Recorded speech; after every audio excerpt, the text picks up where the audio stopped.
The Voyage of the Demeter by Robert Forrest, a radio play based on a part of Bram Stoker's classic horror novel Dracula, which tells of the sea voyage that brought the vampire count from Transylvania to England.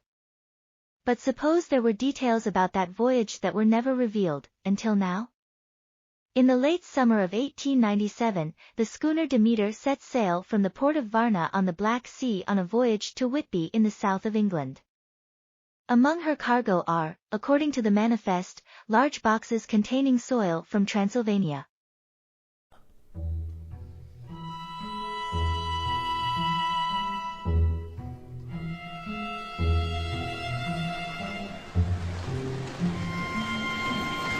Good morning, Bretov.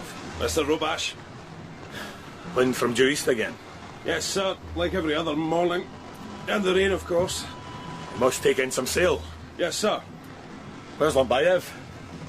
He went into the fog, sir. Into the fog? All night, sir, like every other. No wind, dense fog. And? What's your report? Lombayev saw something move, sir. Forward there. He went to investigate. And where is he now? Can't say, sir. He went into the fog. Never came out.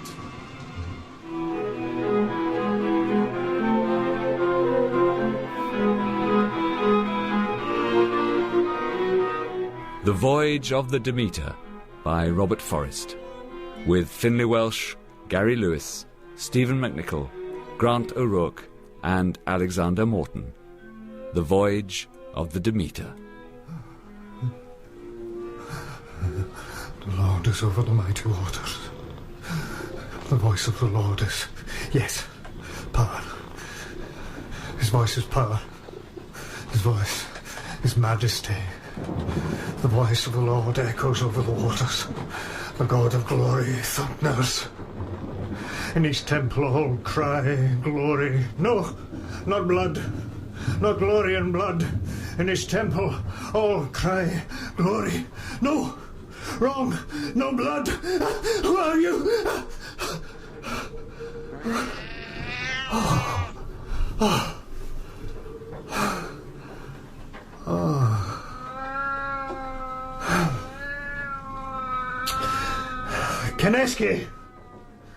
Kaneski, get in here. Huh? That damn cat of yours, get him out. I'm sorry, Captain. I didn't know he was in here. Come on, Johnny, out. The beast was sitting in my chest. Out, Johnny. Sitting in my chest like a... Succubus, sir? Incubus? One's male, the other female.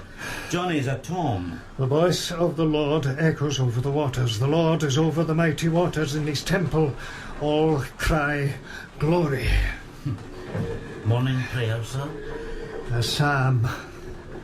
In my dream, a voice. A sneering voice. Coffee, sir? Yes, strong. We're in rough weather again. Yes, sir, we went from fog and calm to this in a matter of minutes, just as the sun came up. Strange waters. Surely.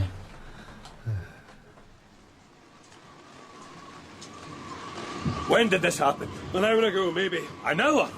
Why didn't you raise the alarm? I couldn't seem to find my voice, or take my hands off the wheel. You're a miserable specimen of a sailor, Bretov. Wasn't always, sir. A coward, do you hear me? Clearly, sir. A miserable, superstitious coward.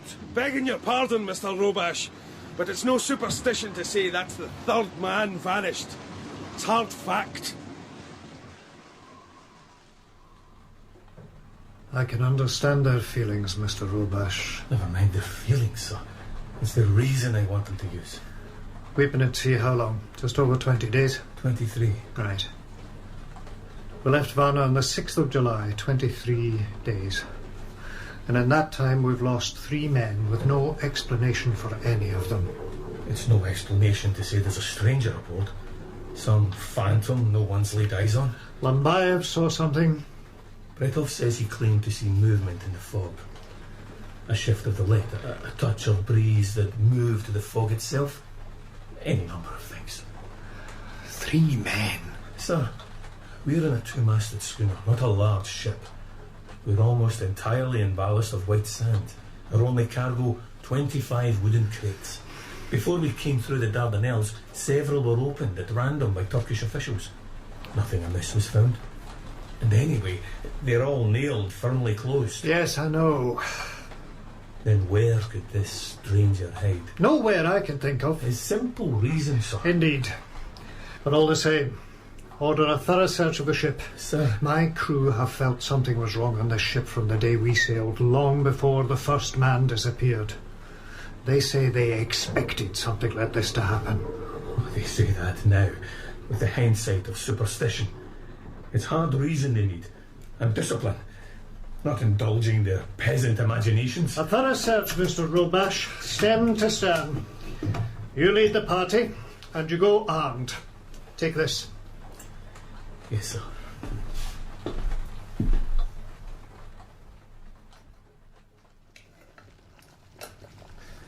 He's different. Surely. He's Romanian, the rest of us are Russian. It's more than that. I've known lots of Romanians, no one like him. Never known any man like him. First mate Robash is a fine sailor. He knows the sea and he knows ships. No more than Captain Rapelski. But he knows men as well. I sometimes wonder if Robash is a man. I'm Jewish, Kinetsky. I know you are, Bretov. Out of the way, Johnny. We've a legend in our old books. The Golem. And what's that? An imitation man. Made of clay or whatever. And then brought to life to be a servant to a powerful rabbi. An automaton kind of thing? Or is it a simulacrum? And sometimes I think our first mate is something like that. With his reason and his logic and his science. All good things. Not without feelings or not. Not without something human behind him. Surely. What are you making? No. Mutton broth and biscuits. Oh, again.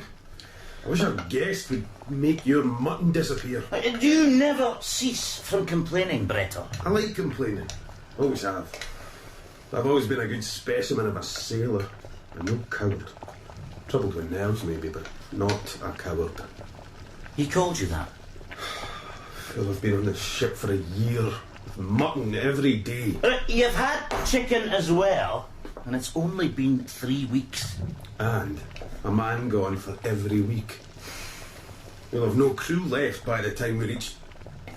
Where is it? Whitby.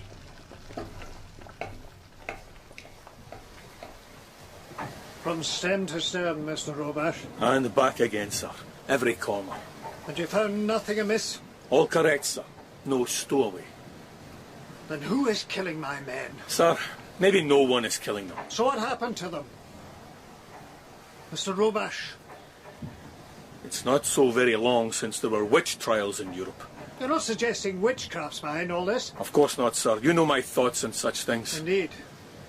Peasant superstition. But if witchcraft itself is a fantasy, the trials were not. Nor were the fires the poor wretches died in. Just so. And some went to those fires willingly. What are you saying? 3 of my men put themselves overboard? 3 suicides? Perhaps not suicide as we normally understand it. But during that terror, a kind of madness grew up. Delusion. Women and men were convinced that witchery was real, that their neighbours were witches, that their families were, even themselves. Delusion, sir. It can be contagious. Ingenious. But maybe it's simpler than that. Whose razor is it we're supposed to use when faced with a conundrum? Occam's razor, sir. Entities should not be multiplied without necessity. That's it.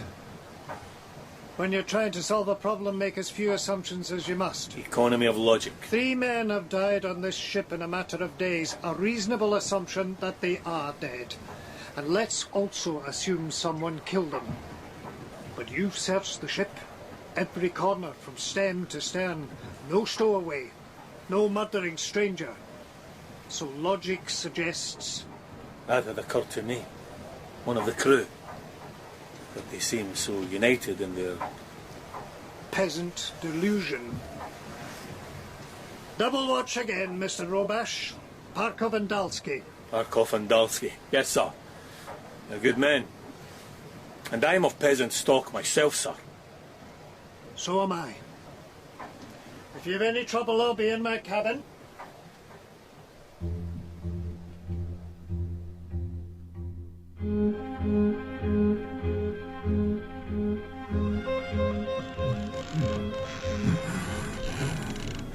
The voice of the Lord makes flames of fire.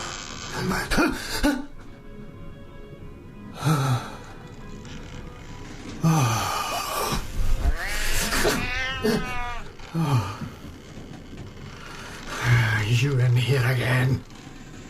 Are you? Damned cat. Kaneski! I think that creature's in here again. Kaneski!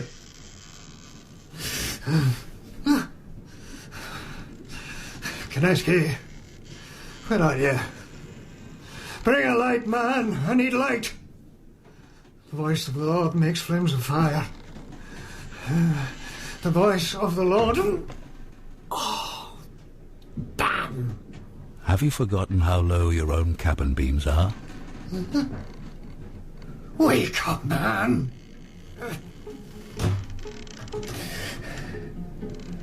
Why no light? Kaneski, where in God's name are you? Where am I come to that? Mr. Robash! Bretov! Stand to someone and explain this darkness! Anyone! You're in the port gangway, of course. Are you lost in your own ship? Well, then the ladder must be... Well done. Up you go. To the stern hatchway. The ladder to the stern hatchway. I cannot be lost in my own ship. Demeter, mother, giver of corn, giver of life. Mother. You pray to a pagan hussy. Mother of Christ, the Lord is king. Above the flood, the Lord will give strength to his people. The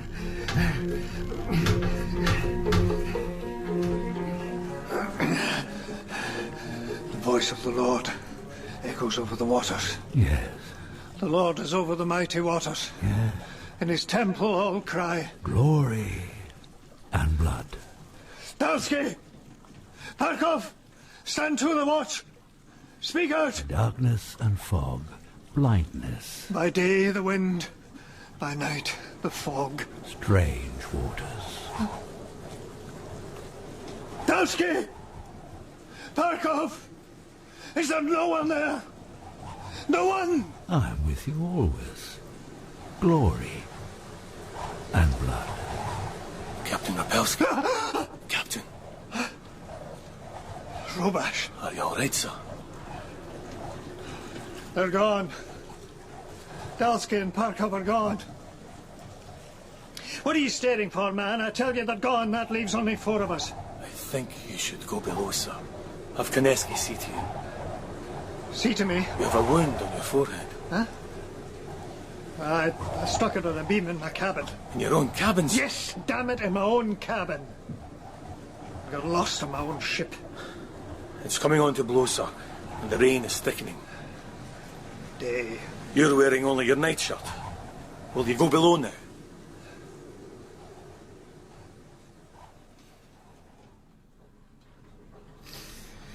You're going to have quite a bruise there, sir. But the cut is shallow. What need of a ship's surgeon when we have Kaneski here? Surely. I have the touch.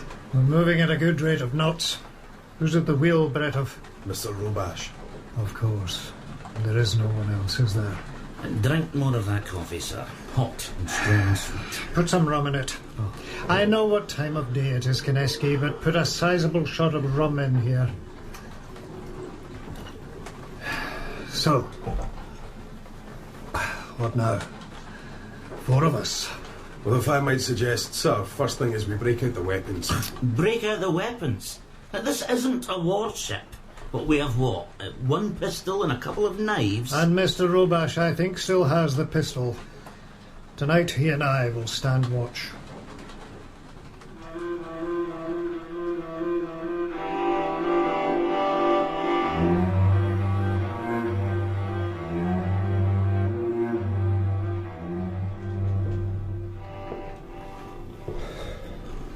Roomy berth now. Spacious. Room enough for 7 in here, and it's just us two. Hear them pacing. I hear them. You're fond of that cat. Surely. And he of me. Johnny. What kind of name is that? It's Irish. Well, he's named for a man I knew. You named your cat after an Irishman. Special cat, special man. How special? The man, I mean. Well, he was clever. He taught me a lot. But more than clever, wise. A wise, seagoing Irishman. Huh. I suppose there are such creatures. He was more a farmer than a sailor. Lived in a place near Cork with his brother and his sister-in-law. Beautiful place. Ireland is a beautiful place. I've never been. Well, Johnny took me there a couple of summers. Cats. He had a dozen of them. A score. And this Johnny here's the son of one of them. So, how did you meet this wise Irish farmer? Well, every now and then, for the money and the travel, he'd go to sea. He was on a Russian ship I joined in Riga. I wasn't much more than a boy. He was 20 years older. He looked out for me. And now? Dead. He died of the lash. The lash? How many strokes? 50. A government ship, then. Well, the sentence was 50, but his heart gave out at 43. 50 strokes? For the crime of loving a man. I survived the 50, being young and strong.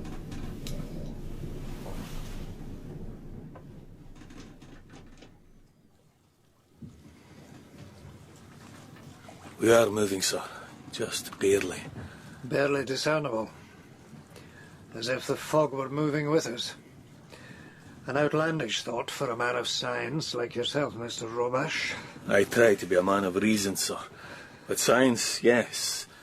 Isaac Newton, the Englishman. The greatest man who ever lived, in my view. Greater than Christ? Was he a man, sir? And God? The Lord who is over the mighty waters, where does he stand in your reasoned, scientific view of things? My father was a godly man. His God was the angry, jealous God.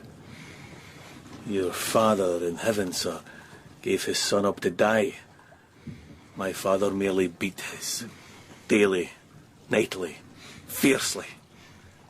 For no reason the son could ever understand. City boy, Moscow. My father was an important man there, known throughout, respected throughout. He dealt in vodka and whores and sometimes guns, and he had gambling places all over. Of course, a man like that, not entirely popular. Respected maybe, but not lovable. Rivals, enemies, gangs of them. There were regular wars. And those battles were something to see. And hear. And smell. Guns, knives, swords, hammers. Being his son, of course, I was brought up to be his lieutenant as well. One particular claw hammer, one particular skull. She was a pretty one too, for her age. She? She. So I took to the sea, for my nerves, for some peace and quiet. Well, quiet enough up there. Aye. You've sailed with the captain before? Well, a dozen times. As captain. He was first mate when I took the flogging. First mate? I mean, he would never have given the order, but he carried it out. So he did Johnny too? Surely. Under orders. As my father gave the order. About the pretty one. In her 50s, but pretty. One blow should have done it. Two at the most. But I got... my nerves, that night they got monstrous. You still have my gun, Mr. Robash. Yes, sir. What is there to shoot? Nothing but fog. And if the wind gets fierce again tomorrow, we'll have to run before it. If we lower the sails... We've not enough men to raise them again. Who's killing them, Robash? I don't know. All done in silence. Certainly no gunshots. No disturbance at all. No bodies. No sign of violence. Not a trace of blood. He'd blood on his nightshirt. From the knock on his head. Which he did on a beam in his own cabin, which he's been in for years. Bretov! He's found alone on deck with blood on his shirt. No! 2 men that time. Dalsky and Parkov. Big lads. They could have put up more of a fight. Not the captain. It killed your friend Johnny. And not on purpose, and under orders. Look, the captain would never be... What, monstrous? It's not me, Kineski. Surely, and it's not me. So who does that leave? What, wipe out the crew one by one, till he's left alone to manage the ship. It's an extravagant way to kill himself. The scientific word is deranged. Good God. What's the matter? He's gone mad. Johnny, come here. Screaming mad. Calm down, Johnny. This whole ship's gone mad. Let's get into that creature now. Captain. Have a good mind to take it by the tail, and Kineski's over fond of the beast. Captain, do you feel... What? The temperature. The cold. Yes. It dropped suddenly in a moment. I felt it in my hands. Like a grip. As I have gloves, but... And my face. It's falling still. Fast. What is this? Like in Arctic waters. Captain. Lord! Colder still. What is this, Captain? The Lord is over the mighty waters. The Lord? What are you saying, Rapelski? In his temple, all cry, glory and blood.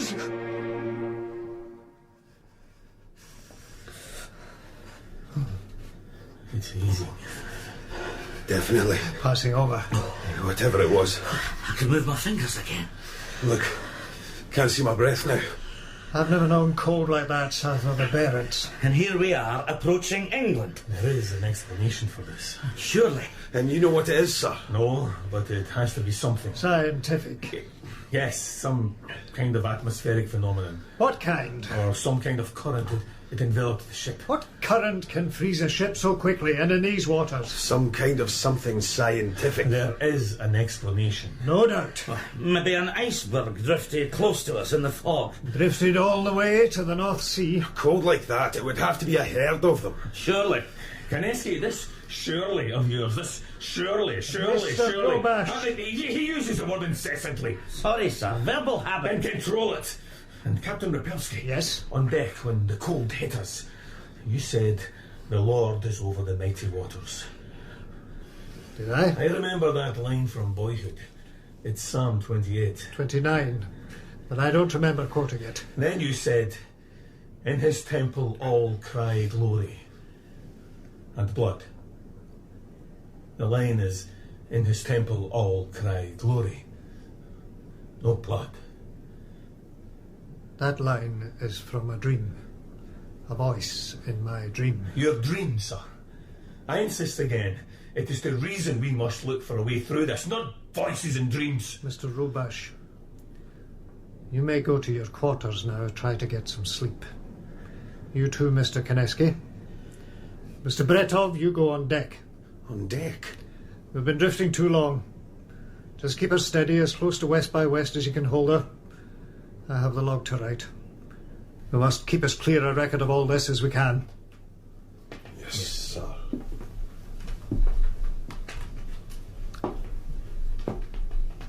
Kineski, May I have a word, sir? what about? Johnny, sir. The cat, Johnny. Oh, that damned creature. I haven't seen him Since it went mad. Well, he had his reasons. I think you'll agree. I'd like to find him before I go to my quarters. He must be terrified. It's only a cat. He's Johnny's cat, sir. Well, the son of one of his cats. Fond of him, sir. Permission to look for him? Surely. Try to get some sleep, the old man says. And how am I to do that?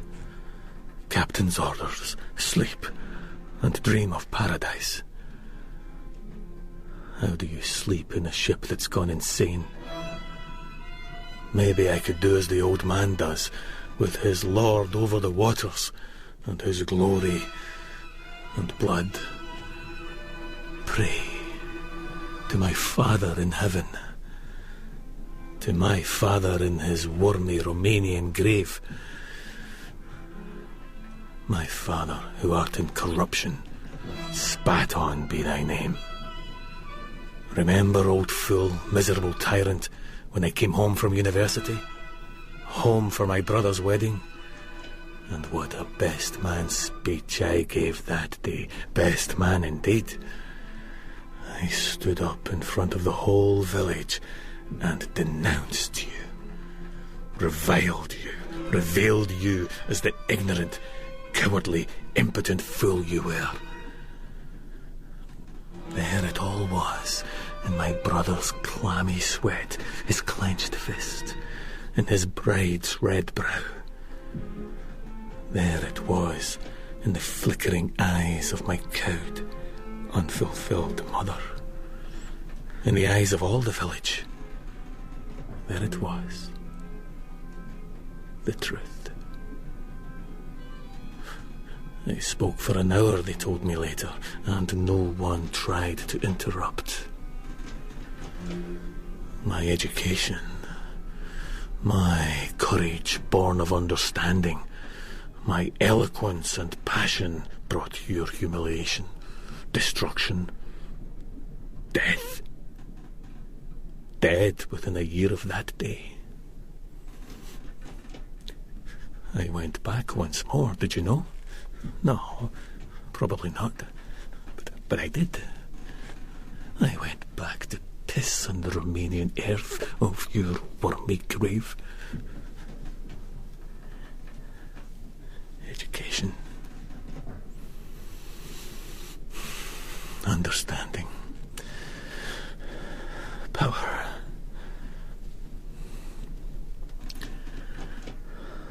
Amen.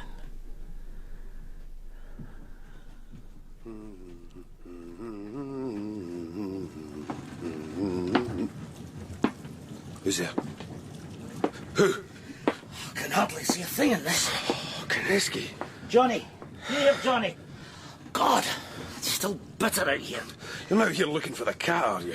Yes. Oh, you're mad. Well, who isn't here? Johnny!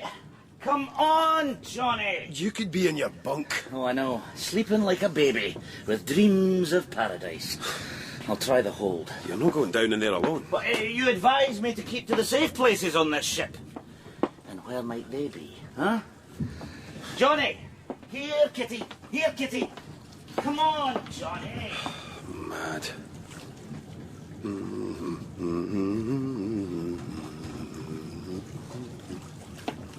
Kineski. Who's there? Speak out. Who's there? I said, speak out. Speak or... Oh, dear God. No. Please, sir. Don't. I know you're right. I deserve it. The claw hammer, the skull, and she was pretty, but I was under orders. It was Father's order. And my nerves. I lost control. All that blood. Monstrous. But please. Sir. Where are you going, sir? Am I to come with you? Am I forgiven?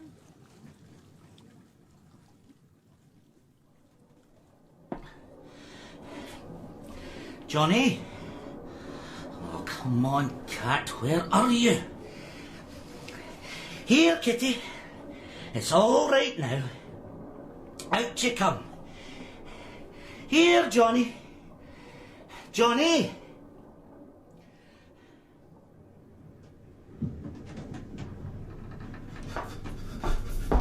Right off. Who's at the wheel? No one, sir. Unless he is the gentleman. Gentleman? He's dressed like one. Whoever he is, he's big, tall, broad shoulders. A stranger. You spoke with him. I believe I said something, sir, but I don't recollect what. And he said nothing.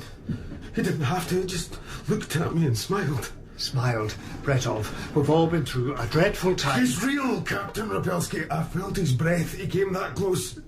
I felt it and smelled it. Where's Mr. Robash?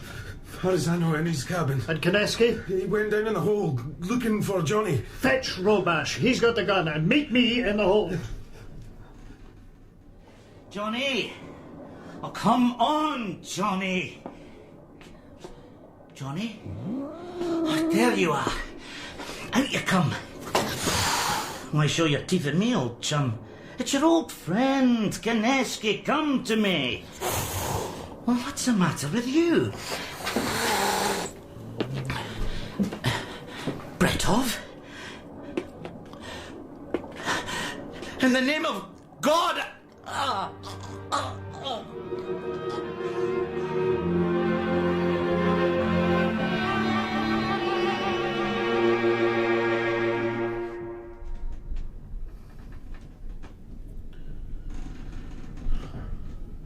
Kineski, can you hear me?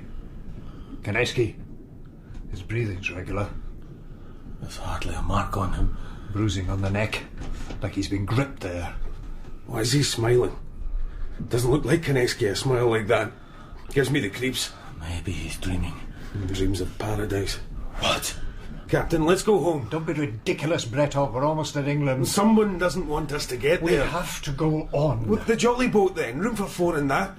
I say we abandon this ship. We stay with the Demeter. Which has a devil aboard. A devil killing the crew one by one. Then he passes Bretov here with a smile. Kineski he attacks but lets him live. What kind of devil is that? Like he's playing with us. Oh, the mouse's back is broken. The cat plays on. Go on deck, both of you.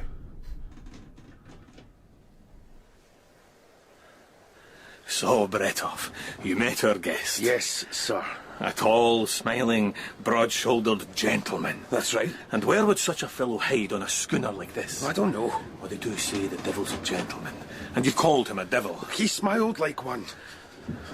You don't believe me? I don't believe in devils, Bretov. No God, no Satan. Isn't that logical? I do believe in the madness of men. I saw him. I smelled him. And what did he smell like? Earth and blood. Ah, blood. There's been a lot of talk about blood on this ship. Blood and madness. Are you saying I'm mad, Mr. Robash? Maybe we all are, as in a contagion. Even me. I aspire to have a mind as limpid and cool as a calm sea. But I fear I fall short. I fear I may stumble like any other fool into irrational ways. Even the great Newton. Even he. I do fear it. Mr. Robash. Sir. You should come below and see Kineski. I change? Come and see.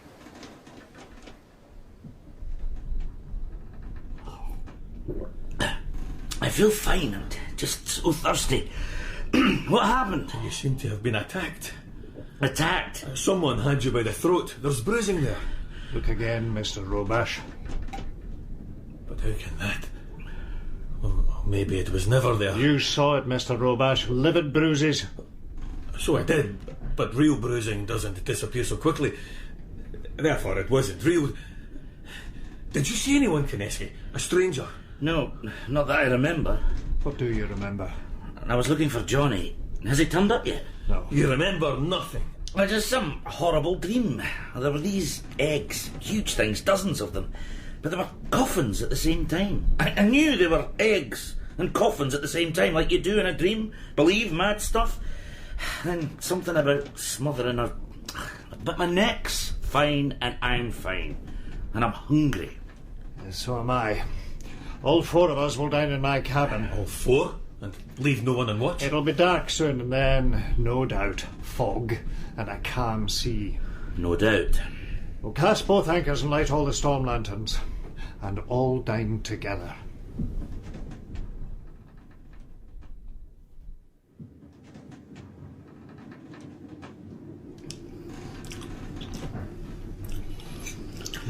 first thing I'm going to do when we get ashore is have some decent food. I do my best with what I've got, Mr. Robash. What he's got is mutton. Maybe Johnny will appear when he smells the food. If he's really hungry. Mr. Robash, from what you say, you do think we are going to get ashore? We must believe so. Believe? You mean have faith? I mean believe in our skills as seamen and our discipline. Indeed. And maybe things are changing. Changing? How? Well, he just walked by me. With a gentlemanly smile. Who did? There is someone on board, Kineski. I saw him. Well, what did he look like? A devilish gentleman. The point is, he didn't hurt me.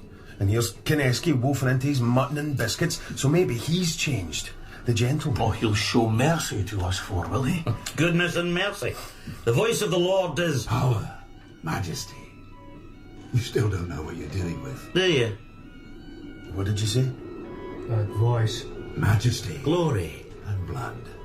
What game is this, Kineski? Why are you talking like that? Like what? I didn't say a word. Yes, you did. No, I'm too busy wolfing my... Mutton. Which is disgusting. Fools. Weak and maundering fools. You, Captain, will see His Majesty soon and bow down. And you, Bretov. Do you think that because the Lord smiles on you once, he won't tear out your throat at your next meeting? Dear God. Now, Bretov. And drink you like Burgundy. Kineski, please. Get out of my way, Bretov. You heard the officer, Bretov. Out of our way! There, Robash. You and I, face to face. You are a madman. And what a pretty little gun. Silver bullets by any chance? Mr. Robash! No!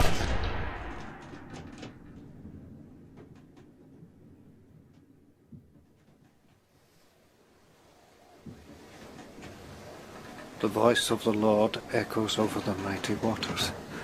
In his temple all cry glory. Captain. And blood. Captain Rapelski. We commit his body to the deep, looking for the resurrection when the sea shall give up her dead. Let him go. Run before the wind, Mr. Robash. All we can do, run before the wind. Kineski was going to kill you, Bretov. And then try to kill me. Maybe all of us. I had no choice. Yes, sir. Discipline, sir.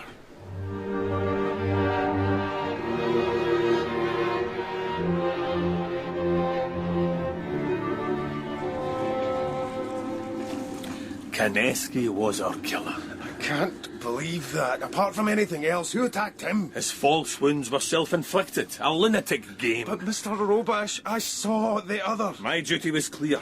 To save your life from a madman. Your life may be a small one. Surely. What? However insignificant you are, a member of this crew, and as such, I, as first mate... Mr. Robash. What is it, sir? Do you see him? Do you...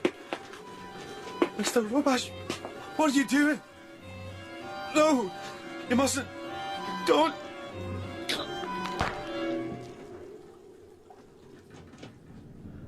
He simply took the gun? He held out his hand to me and I gave it to him. I do apologise, sir. A momentary loss of discipline. Instantly regretted. It will not happen again. So, what does happen? It's you and I now, Mr. Robash, and our guest. Why is he here? Well, why this ship? Well, how can we explain the ways of a devil? All we know about the devil is that he makes mischief, he's without mercy, and he can take possession of a man. He is a man. He is material. I saw him snap Bretov's neck. Heard it. There is no devil. Newton said we must not seek from uncertain conjecture, but learn from observation and experiment. This Newton of yours, he believed in God, did he not? Would he not believe in the devil too? He was of his time in that, sir, but in his intellect for all time. The Demeter is an ordinary schooner, plying ordinary trade. If this monster, let's call him, has chosen this ship, the reason has to lie in that trade. Or in one of us. Our cargo! 25 large wooden crates. Containing soil of some kind. Soil? For what purpose? Well, I've no idea. Horticulture, maybe? Is there something unique in your homeland, Earth? They came from Romania. Who takes delivery? Some English lawyer. Yes. S.F. Billington, 7 the Crescent, Whitby, which tells us nothing as to purpose. They were loaded in Varna. Yes. And before that? They came from Bistritz, got there by wagon, I believe, from somewhere in the east, in the Carpathians. The Borgo Pass, a castle no less. Maybe the Count dabbles in horticulture. Count? Count Dracula. Mr. Robash? Dracula. Dracul means dragon. Dracula, son of the dragon, of course. That's who he is. You think this Count Dracula is on my ship? Yes! Of course, he can't be. He cannot exist. But he's here. This is a strange conundrum, sir. Indeed. An imaginary creature from the bloody tales of our peasant forefathers made flesh on your ship. Where on the ship? In one of those boxes. They're as big as coffins. Whose lids are nailed down. Nails won't hold him. Not the likes of him. Who doesn't exist. Of course not. But he's here. I'll go down there in the morning. Use observation. Experiment. Find material evidence. You said he was material. A man who's been murdering my crew. And by my observation, there are only 2 men left on this ship, and I haven't been murdering my crew. You think I have? Then we must both keep watch tonight, Captain. Keep watch on each other. And in the morning, I'll give you material evidence.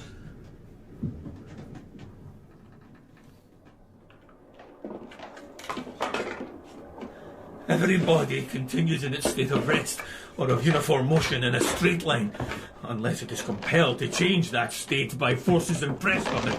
The alteration of motion. Earth. Loamy Romanian earth. The stuff my father lies in. To every action, there is always opposed and equal reaction. Or the mutual actions of 2 bodies upon each other are always equal and directed to contrary parts. Impossible. But here, the changing of bodies into light and light into bodies, that is nature, which seems happy with transmutations. So said Isaac Newton.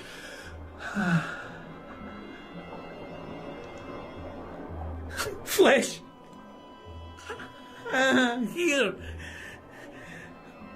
But not in nature. Material, but impossible. And asleep. Smiling at your hellish dreams.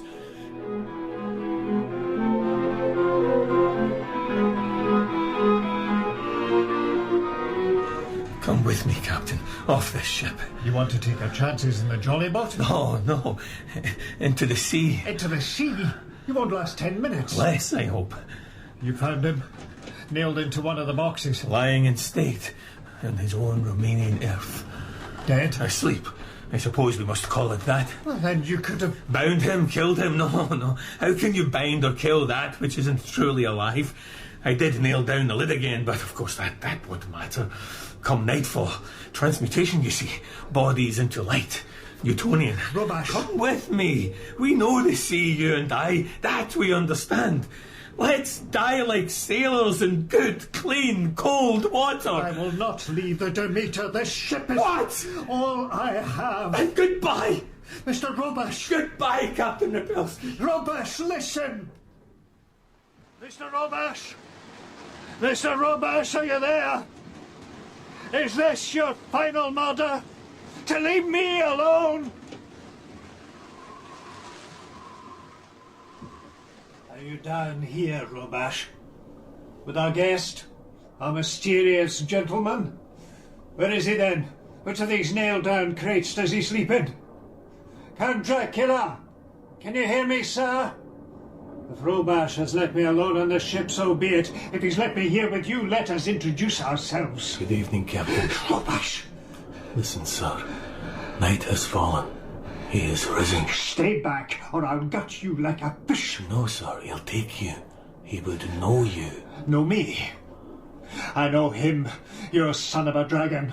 The only monster in this ship is you. You who said he would take to the good, clean sea, and yet you skunk down here like the mad killer you are. But I did take to the sea, the good, clean sea. And then, at the very moment of drowning, I was taken. Most remarkable. Taken? By whom? By what? Robash, listen. Help me to bring the ship in. We can't be far from Whitby. Redeem yourself. Redemption. Yes. By doing your duty. By helping me do mine. Empiricism. The belief that only knowledge acquired through direct experience may be accepted. Then have knowledge of me, Captain. Dear God. Know and believe, fool. Behold, I am risen, and I will know you. The Lord is over the mighty waters. The voice of the Lord is power. The voice of the Lord is majesty. The Lord will give strength to his people. He is a tedious fellow, Robash. Is he not? Who are you? You know, he claims to have killed his old tyrant of a father with no more than eloquence and learning, delivered as a best man speech. Why did you kill my men? His supposedly spellbound audience was no doubt merely mortified with boredom and embarrassment. Why? Self-deluded fool. And he revives delusion and superstition. They can be contagious, sir. Entities should not be multiplied unnecessarily. It is reason we need. And discipline. Who in God's name are you? The Lord whose voice is power. Blasphemy! Blasphemy! Captain! The ship is adrift. Should you not be taking command? Discipline, Captain!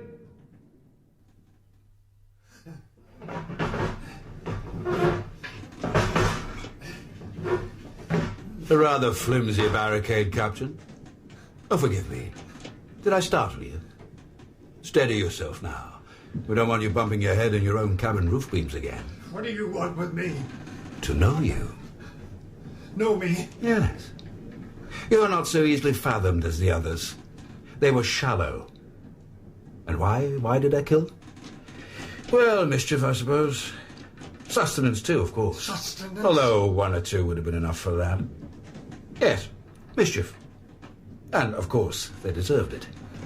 Bretov, for instance. Do you know what he did? He killed a woman.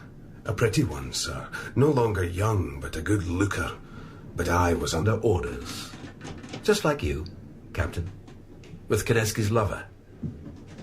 And he did the deed with a claw hammer. One blow should have done it. Two at the most, but my nerves, you see, that night they got monstrous, sir. Monstrous. That's Moscow city life for you. Monstrous. Just so. But come now. You really ought to be on deck. Shall I remove the barricade for you? All clear. Carry on. Oh, there you are, Captain. Good to see you at the wheel again. I'm sure you'll bring us safely to landfall. And there's still time for me to unravel your secret. Secret? You are a puzzle to me. And what are you? Flesh and blood? Oh, indeed. God damn you! And bone. You're some kind of man. Who would be a man befogged by conscience, remorse, delusions of morality? Count Dracula. Or Dracula, or whatever you call yourself. The son of a dragon. It's true the word comes from the Latin root meaning dragon. It can also mean demon. You claim to be a demon? I am that I am. Blasphemy! That is God's word. Call me Legion, then, for I am many. Behold, ye of little faith!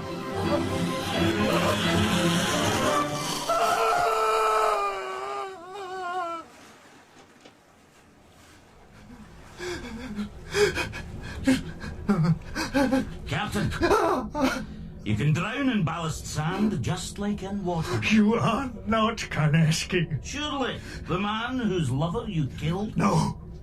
I saw Kaneski shot. The only man I ever loved. I saw him dead and given to the sea, and I saw him, you become on the deck of my ship? What did he become? Something. I don't know, like nothing on earth. Something from another world? From hell, maybe. Well, the Lord is changeable. What are you? We are many, and we did wonder about Johnny. I had no choice, and you know it. Kaneski knew it, and understood. If I'd refused to flog Johnny, it would have been mutiny. But did you, unwillingly maybe, even to your own horror, did you enjoy it? That would be forgivable. You couldn't help yourself. Couldn't help feeling a certain thrill. Is that your secret? You are a demon. And you are a captain. You should not be crawling around down here in the bowels of your ship. You should be on deck. I have it, Captain. I think I have it. Your secret. Oh, my. Now, that is impressive. You no longer merely do your duty and stay at the wheel, you're fastened to it. Did you manage that yourself? Well, of course you must have. And you must have used your teeth to finish those knots. Most impressive sailor skills. And the crucifix. That's a nice, exotic peasant touch. The godly captain, bound to his wheel by rope and beads and faith. In the name of the true Lord, I abjure you. Such faith. I defy you. With that trinket of superstition? No. In the name of the Lord and his... But take it from me. Take the cross. Oh, you may clutch it if you wish. You dare not. If you take comfort in the image of an instrument of torture. I defy you. In the name of the Lord and his passion and his resurrection. Resurrection, yes. Shall I tell you my secret? You dare not touch it, or me. The boxes in your hold. In England, they will be as coffins and receive corpses. Then they will be as eggs, from which will be hatched, from which will be resurrected my servants, my disciples, to spread my gospel of glory and blood. We are closing on England. Are we? My sailor skills tell me so. We should make landfall in an hour or two. Good. But that landfall will not be the port of Whitby. I'll use all my skill to make sure it's rocks and cliffs and the drowning of the ship. Well, now, look who's here. It's dear old Johnny. Up you come. See, Johnny? See, here's your skipper. Say hello. Now! I'll drown you and that creature both. I determine this ship's course. I and the wind and the mighty waters which obey the voice of their lord. Do you hear, fool? I'll fight you. You and the sea. The wind, too. Such bluster. To go ashore, Cat, I must take another fall. You dare not touch me now, and this ship will answer my touch. A dog this time, I think. How would that be, Johnny, if I became a great, black, ferocious dog? What games we'll have. Monster! You have lost all, Captain. Oh, I've lost much, but not all. All that's left is thin blood and a stumbling heart. I lost my mother. In a fire when you were 6. And father. Ox cart, drink, ravine. Wife and children, too. Ah, your own drinking. Left you for a barber in Minsk. I've lost money and ambition and much of my pride. I've felt the loss of God like death itself. And there it is. There is your secret. Your secret is nothing. No God, no faith, nothing. Nothing but a graven image in your shaking hand. Which you cannot touch. And I still have this ship. Owned by a Jew merchant in St. Petersburg. I'm her master. Captain. Captain of my own soul. Sail on, old man. There's spirit in you yet. I have a sailor's skill and a sailor's knowledge, and I'm captain of this ship. God damn you. Sail on. I have the Demeter. I have blood in my veins and hatred in my heart for you, son of hell. And I have dreams of paradise. Captain Rapelski. Oh, dear. Shame. He was becoming almost interesting. I could have taken him, you know. I could. It's not the cross that has power, it's the faith behind it, and his was weak. Oh, yes, I could have taken him. Not believe me, cat? Come on, let's you and I, my pet, my little appetizer. Let's go below and prepare for landfall.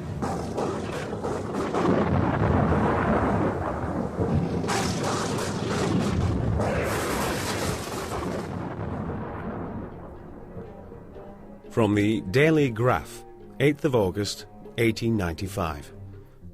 One of the greatest storms on record has recently been experienced here, with a result both strange and unique. A Russian schooner, the Demeter, with all sails set, came rushing at headlong speed out of the tempest and pitched herself on the sand and gravel under the east cliff. At the very instant the shore was touched, an immense dog sprang up on deck from below and leapt from the bow onto land. It then vanished among the tombstones of the nearby churchyard. Stranger still, only one man was discovered aboard. A corpse fastened by his hands with cords to the ship's wheel. Between the inner hand and the wood was a crucifix, its set of beads wrapped around both wrists and wheel. The lifeless steersman, of course, was reverently carried from the place where he had kept his honourable and steadfast watch until death. However, this being England, as much interest is abroad concerning the ship's mysterious dog, and more than a few members of the SPCA, which is very strong in Whitby, have tried to locate and befriend the animal. To great and general disappointment, it has not yet been found.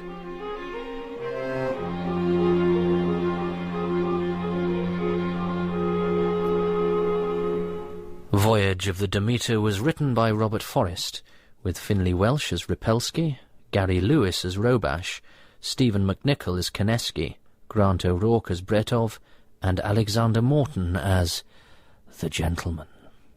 Voices from the Grave, Middlewich, Midsummer. A remote village in North Wales has been living under a curse since 1823. Will the arrival of a new Methodist minister offer them salvation? Voices from the grave. Voices from the grave. Middlewich by Lucy Catherine.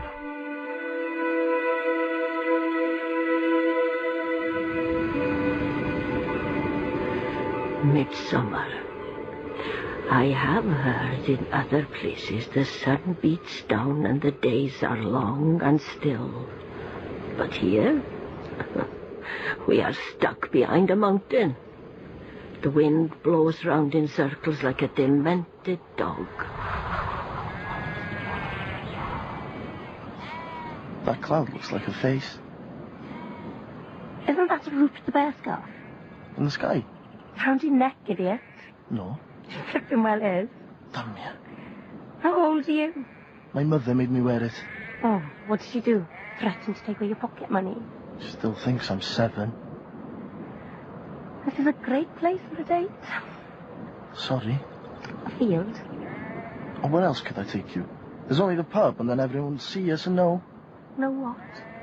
That we're on a date. Who cares? You're the one who sneaked out the window. You'd think they'd have loosened up a bit now we've left school. I blame God myself. Do you? As soon as I get to college, I'm going to become an atheist. I'm going to get broadband. Are you? I'll email you.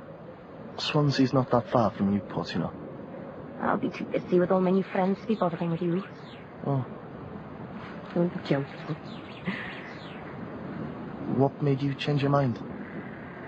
About what? I've been asking you out for 3 years. You're the only boy left. She is. Sun's going down. I'll miss the sunsets. Come on. I'll race you to the crossroads. Go!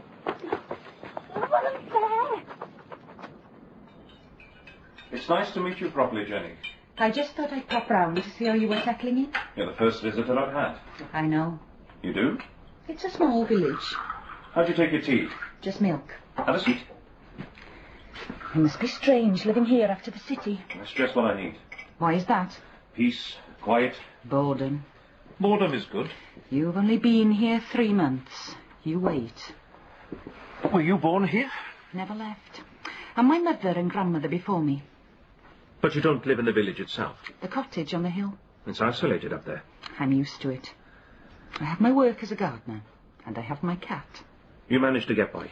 There are a lot of old people in the village who can't cope with their gardens on their own. What a great life. It gets lonely sometimes. The rest of the world isn't so great, you know.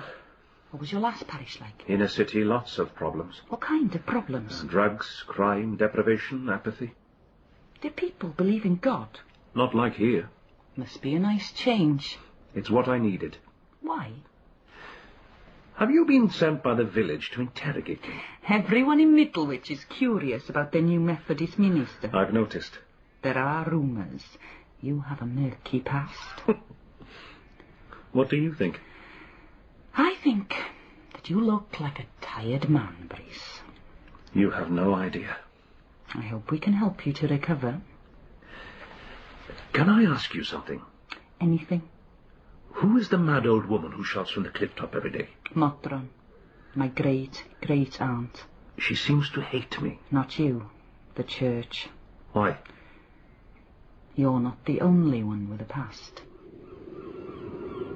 I am 111 years old. When I was a child, my mother told me of him. He came on a horse with a wide-brimmed hat, she said. He had eyes the colour of steel, she said. He cut down and burnt the fairy thorns and built a chapel. On a horse from the other side of the mountain he came. His name was Aberthol Christmas. I win. I let you win. Oh, yeah? Yeah. Why'd you do that then? So that you owe me? You want something in return? I might do. What do you have in mind? What do you think I have in mind? I couldn't possibly imagine. Shall I help you imagine? Okay.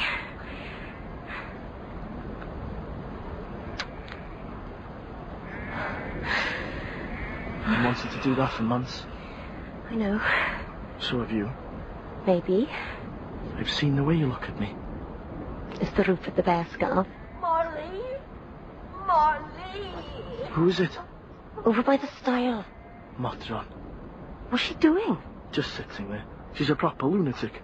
I don't know why she's not locked up. Who's that? Children? Here we go. Is it young Drew and Rhiannon? Don't say anything. Hello, Matron. You still alive? I am. We heard you talking to yourself. I never talk to myself. What are you doing, sitting there? At this crossroads, the spirits gather. They fly in straight lines just above the ground. I am fasting in preparation. She's rambling. Day after tomorrow is the summer solstice.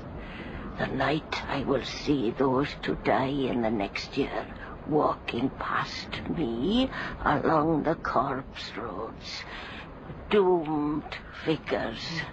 I don't like this. Shadowed by headless spectres. Oh, Molly! Molly! Who the hell is Molly? Where's she going? God knows. Back to a cottage. Don't take the Lord's name in vain. Oh, shut up. Come on.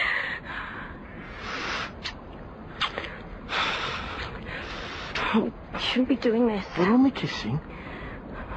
Look, shall we do something midsummer night? My dad will never let me out. We don't have to tell anyone. What do you want to do? We could go down to the beach and light a fire. And do what? I don't know.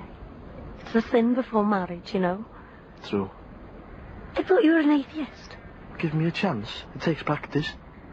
I'd like to. What? You know, with you on the beach. Would you? But it's not right. This is the 21st century. Not in Middlewich. So is that a yes or a no? I don't know. We've got 2 days to weigh it up. Weigh what up? How much of a sin it is. Against? How much we want it. Down she went, under the ocean, her white nightdress dancing, her mouth gaping, her black hair streaming. Down, down, down where the wind didn't blow. And at the bottom of the sea the spirits found her and entered her body.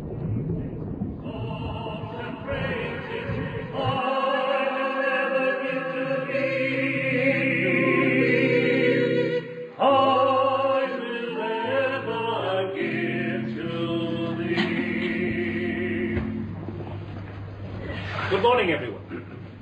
It's lovely to see such a packed church here this morning in the middle of summer. Although obviously the weather does leave What? little to be desired. Still thinking about it. Rest assured that the Good. Lord is watching over our small I've checked the tides for tomorrow night. spreading Safe from 10 p.m. to 4. I have a plan. What?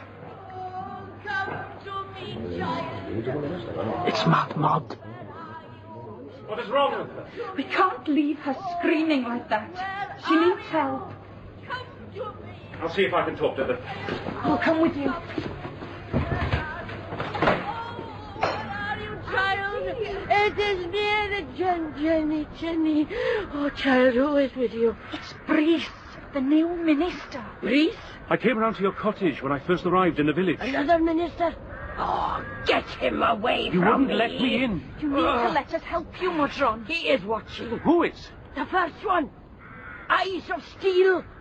He watches from the underworld. Auntie, please. Who is she talking about? The churchmen come and take our children. Breeze is a good man, I promise you. He is weak. No! He has no faith. You don't know anything about me. He will drive them to their death. That's enough. The woman is insane. No. Tomorrow night the spirits walk, Jennifer. You will see them too. I won't. He built this chapel with his blood. What is she talking about? If they float, they are guilty. He punishes all those who sin. Auntie, stop. Oh, we are all cursed. She's fitting. It's okay. I got her.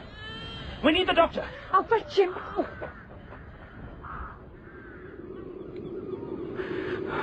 They say that he was 7 foot tall, with straight white hair that stood on end.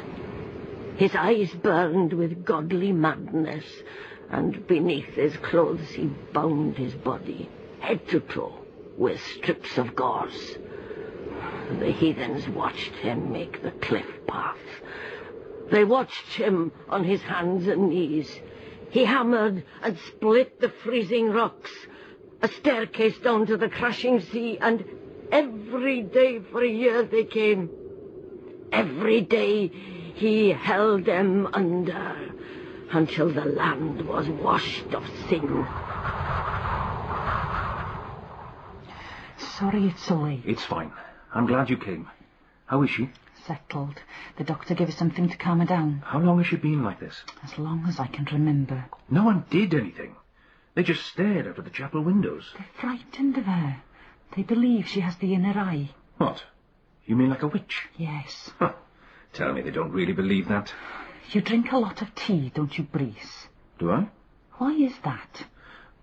Why have you changed the subject? Because she's my auntie, and us Narberts have suffered a lot. I'm sorry. Every village needs its outcasts. You're not an outcast in this house. A long time ago, a girl drowned on the beach. Some people say it was during a baptism. What do others say? They keep their mouths shut. Her name was Molly Narbert. A distant relative? She was only 18. People say she haunts the cliffs. How come you're not married, Jenny? No one wanted me. It's the green eyes. I like the green eyes. Do you? Yes. I'm bad luck. I don't believe it. I think Auntie was right about you. What do you mean? You are a weak man with no faith. That's not funny. Why did you come here? We're all fighting our own demons. What are your demons? Can I trust you? Of course. Drink was my demon. Not pots of tea, I take it. I was out of control. I think I would quite like to see you out of control. Don't. Okay. I am a weak man with no faith, remember? Your secret is safe with me. I will find God again, Jenny. You won't find him here. What came over the mountain all those years ago might have looked like God, but it was something else. What was it? Something evil. It brought the wind with it. You sound like Modron. She thinks I have the gift like her. Do you? I'm no pagan. I believe in the power of our Lord Jesus Christ. I didn't mean to offend you. Good night, priest. Are you going already? Do you want me to stay? Stay? You mean... I was joking. Of course. Was drink your only weakness? Good night, Jenny. He came on a horse over the mountain. He came wearing a white-brimmed hat. Eternal damnation on his tongue of red. He came to stamp out the old ways and to drive the Tylwyth from the land. And after he had baptized the living, he built the chapel of white with his bloodied hands. Good morning. Good morning. It's Drew, isn't it? I've been looking for you everywhere. I needed to get some fresh air. I thought I'd brave the wind and clip the yew hedge. Aren't you cold? You're not wearing a coat. It's good to suffer a bit sometimes. How can I help you, Drew? I need to ask you something. Okay. It's kind of private. Shall we go inside? Yeah.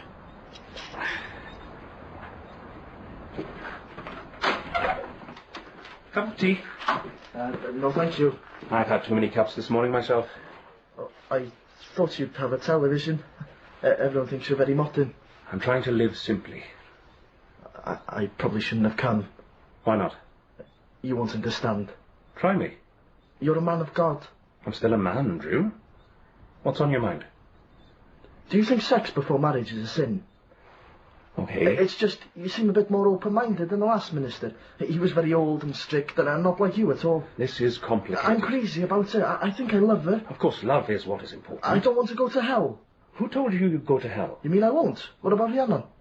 If you love each other and are both committed to being together, then I'm sure neither of you will go to hell, Drew. I think we do love each other. I'm not advocating promiscuity, obviously. Of course not. I wouldn't want anyone to think that. We're going to camp on the beach tonight. I don't need to know the details. We just wanted to make sure it wasn't a sin first. My view is that as long as the two of you care about each other... We do. Thanks, Minister. You are about the man, it's true. I'll be going now. Drew, just a moment.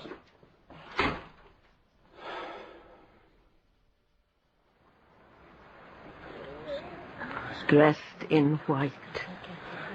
The water was cold for a midsummer day. He stood in his shirt sleeves, the water up to his waist. Her womb was still bleeding as he held her under, her baby screaming from the sand. He said, "Guide me, O thou great Jehovah, pilgrim through this barren land. I am weak, but thou art mighty. Hold me with thy powerful hand." Rhiannon? Over here. Why haven't you got your torch on? I didn't want anyone to see us. Just don't stumble off the cliff. Don't say things like that. It's a long way down. Have you got the cider? Yes. I've never been here at night before. Makes you think of all those stories. Don't. It's easy to get cut off by the tide. I know. Are you sure this is a good idea? I told you I spoke to the new minister. Okay. I can't see the steps. Down here, look. Why are they shining like that? Moonlight, I suppose. What moon? I checked my watch. Is yours right? Yes. We have to keep an eye on the time. Come on, then. You sure we should? They're just stories. Okay. Shall we hold hands on the way down? Like that.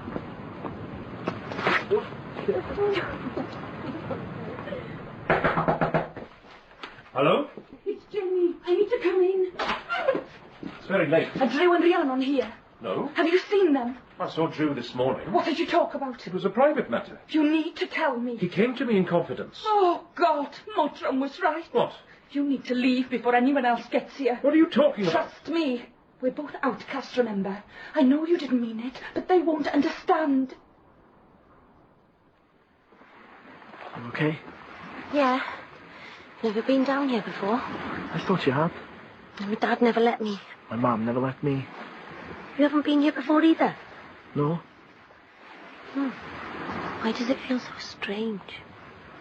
No wind. You're right. It's so still.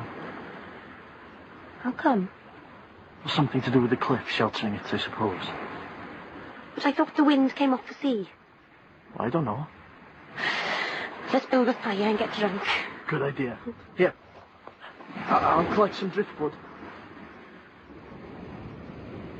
16, and barefoot in a white dress. He took her down the path on a summer night. He told her not to call the spirits and not to use her Wicca ways. They stood alone. He peeled off his clothes in a cave that dripped with cold. She saw his giant bleeding body bound in gauze. She felt the thorns rip through her skin, and in her pain she saw herself, Molly, a white ghoul flying through the night, and she knew her death was now foretold. And the dead watched and wept for her soul. You all right? Why? You look cold. I look cold. You look white. Do I? It's this cave. It makes us look weird. It's a good spot. Better than camping in the wet sand. It's a great fire. Look at all the shadows it's making on the roof. I don't like them at all. Have we finished the cider? Yeah. What do you want to do now? Should we go for a swim? Naked? Naked. I'll race you in. Okay.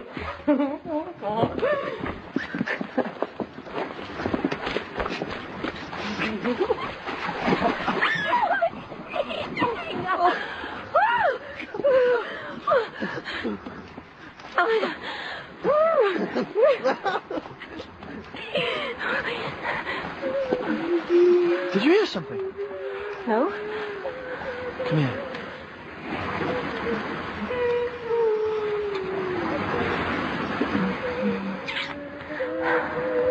You're beautiful.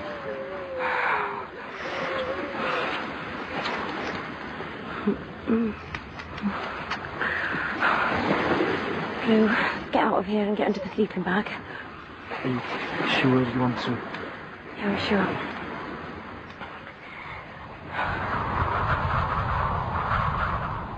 Wait! Why are you running? Why are we at the crossroads? She's not here. Who? Mottram. It's midsummer night. I thought you'd be here. Why? The spirits of the dead congregate at crossroads. Mottram can see them. Why isn't she here? She'd know what to do. Will you tell me what is going on? Rhiannon and Drew are missing. They climbed out of their bedroom windows this evening. They're not missing. They're at the beach. Middlewich Beach. They've gone camping. It's nothing to worry about. You knew? Drew came to ask my advice. About what? He was worried that he'd go to hell if him and his girlfriend had sex before marriage. Obviously, I told him that was a bit of an extreme viewpoint. You've been very irresponsible. For God's sake, Jenny, it's not a sin anymore. It is in this village. Berthold Christmas is still here. The preacher who built the chapel? He died in the 19th century. He's in the land. He's in the wind. He's still here. That is superstitious nonsense. Rhiannon and Drew are our last young ones. Berthold Christmas has taken the rest. What? He leads them into sin, and then he punishes them. It has always been this way, ever since he came here. He's dead, Jenny. Listen. That's him. You're getting to me now. I don't want to see anything. I don't want to see any spirit. You don't have the gift. You told me yourself. He was never a man of God. He was the devil. A 7-foot beast with a red tongue who came from nowhere. He's tricked you. He knew what you would say to Drew. What do you want from me? We need a true believer nowadays. Someone who has a strong faith. That's not me. It has to be you. You're all we have left. Oh, God. We must get to them first. They say she walks the beach at night, her wet white dress stained with blood.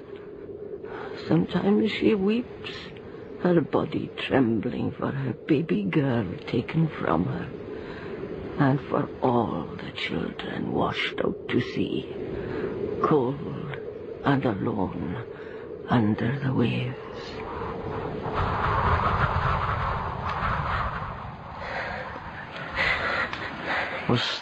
Was that okay? Yeah. How do you feel? I think I love you. I think I love you too. I can't wait until we leave this village. I'll come and visit you every weekend. I'd like that. We won't have to sneak off to the beach to do it then. We can actually do it in a bed. Imagine. The tide's turning. We better keep an eye on it. We've got a bit of time. Let's see how far in the cave goes first. Oh, okay. God, it's dark in here. I hope the torch doesn't run out of battery. Why did you have to come to this place? I wanted to make a difference. I hope you can. This is my chance. Something has changed. What? I can feel that God is in me. I really believe he is. I know he is. Do you? I believe in you. Your hair is blowing in your eyes. Nah, but So black. we are all cursed with it. You're not cursed, Jenny. I hear you, Molly. I hear you. Look! On the cliff top! Modron! What is she doing? Auntie! The spirits are flying. Oh, Heavenly Father! What is it? I can see them! It's just the wind! I can see them! You are an habit, child. We are all seers. We have to get Drew and Rhiannon off the beach. Your church is to blame for this. Built with the blood of a rapist and a murderer. I don't want to see them. I want to believe in Jesus Christ. She was my grandmother, drowned for being a witch. Her 6-day-old baby daughter orphaned. Where is the path? Jenny, look at me! It's over there. My God! The tide is coming in. I'm going down the steps. We are all condemned, Spectre. Aberthal's Christmas has cursed us all. Breathe! I'll find them. Wait for me. With his bare hands, he cut those steps down to hell. I can see something. The spirits are moving past us. Oh, their death is foretold. Hurry! Breathe! Need to swim round. Need to be strong. Hurry! I can't do it. I can't do it. A preacher dressed in black he came, over a mountain on horseback he came, 7 foot tall, with eyes of steel. You can't go on much further. It's getting narrower. What's the time? My watch has stopped. Here, shine the torch on mine. It's not working. Listen. See? No. Quick, back to the beach. Tide's cut us off. We'll have to swim. It's too rough. There's no way up the path now. It's a sheer cliff. How did this happen? We've only been in here 10 minutes. You're going to drown. Back in the cave. There might be a way through. I can't do it! No!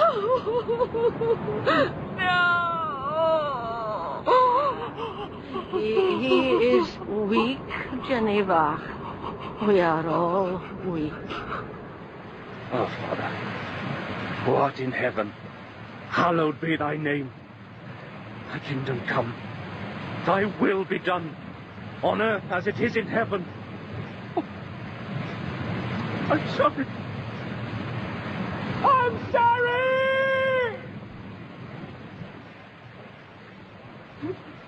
It's the end of the cave. We can't go any further. That's it then. That's it. Sea's rising. I don't want to die. Torch is running out of batteries. Put your arm around me. Look! Where does she come from? Where's she? Please, don't let me die. She's crying. Because she can't help her. She's coming over. Hold my hands.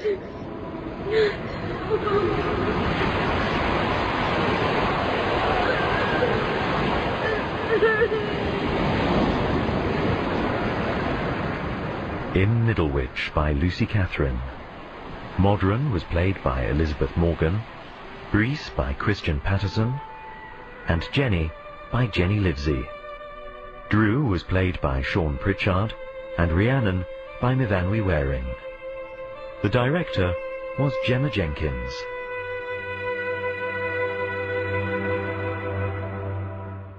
The Dream Woman. Suddenly awakened in the dead of night, a young man sees a woman with a knife in her hand looking at him.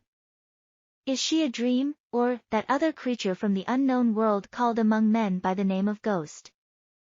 The author Wilkie Collins was a close friend of Charles Dickens from their meeting in March 1851 until Dickens' death in June 1870. William Wilkie Collins was one of the best known, best loved, and, for a time, best paid of Victorian fiction writers. But after his death, his reputation declined as Dickens bloomed.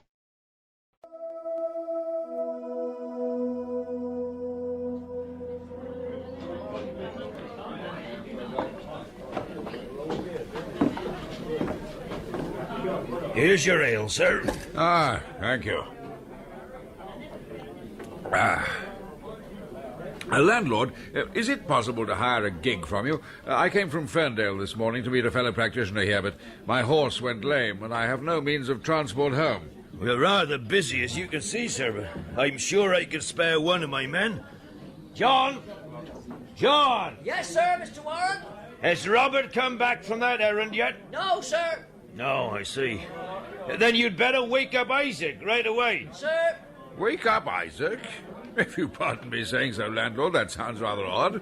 Do your ostlers go to bed in the daytime? This one does, sir. He dreams, too. Dream? Terrible dreams, sir.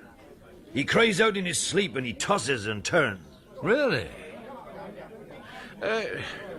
Landlord, I have a fancy for seeing this man before you wake him. I'm a doctor, and if this strange sleeping and dreaming of his comes from anything wrong in his brain, I may be able to help. I rather think you'll find his complaint past all doctrine, sir. But if you'd like to see him, you're welcome, I'm sure. He's in the stable, if you'd like to follow me.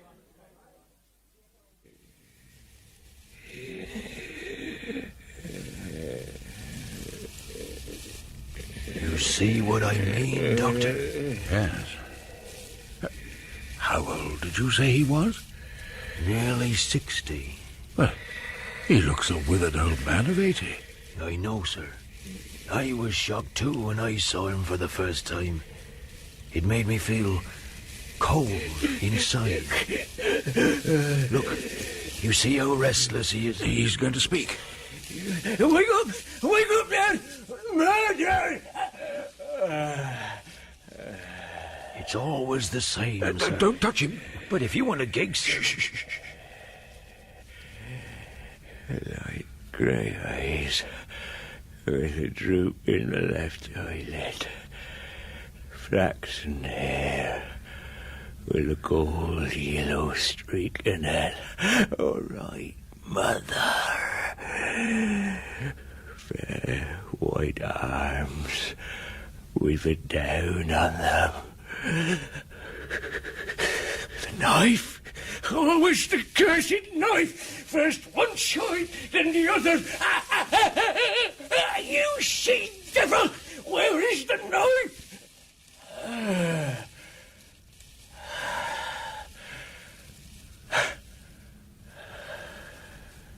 My God, how he suffers. Do you know anything about this man's past life?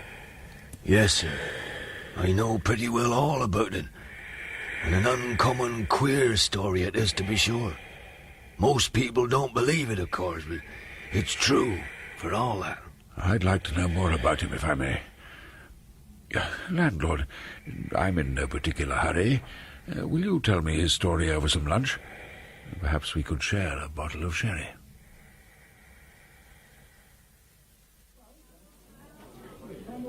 Your health, sir. You too, landlord.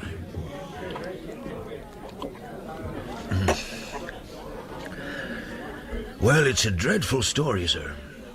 He seems fated. You know what I mean? A man without luck. Everything seemed to go wrong for him from the start. His father died when he was a baby, and his mother had a fair struggle bringing him up, with the result that Isaac arrived in middle life with an ailing mother, no savings, no wife or children. Then, through his mother, he heard of a job going as a stable helper at a gentleman's residence in a town about 18 miles away. So she packed Isaac off one morning, and he walked there, reaching the house in the late afternoon. Go on. Well, bad luck struck again, because he found on arrival that the post had already been filled. Isaac took it well, however, and before starting for home, he learnt from a nearby inn that he might save a few miles by following a new road, which he took. Just as it was getting dark, the rain started to come on, and the wind began to rise, and the first house he came to was a lonely roadside inn, standing on the outskirts of a thick wood.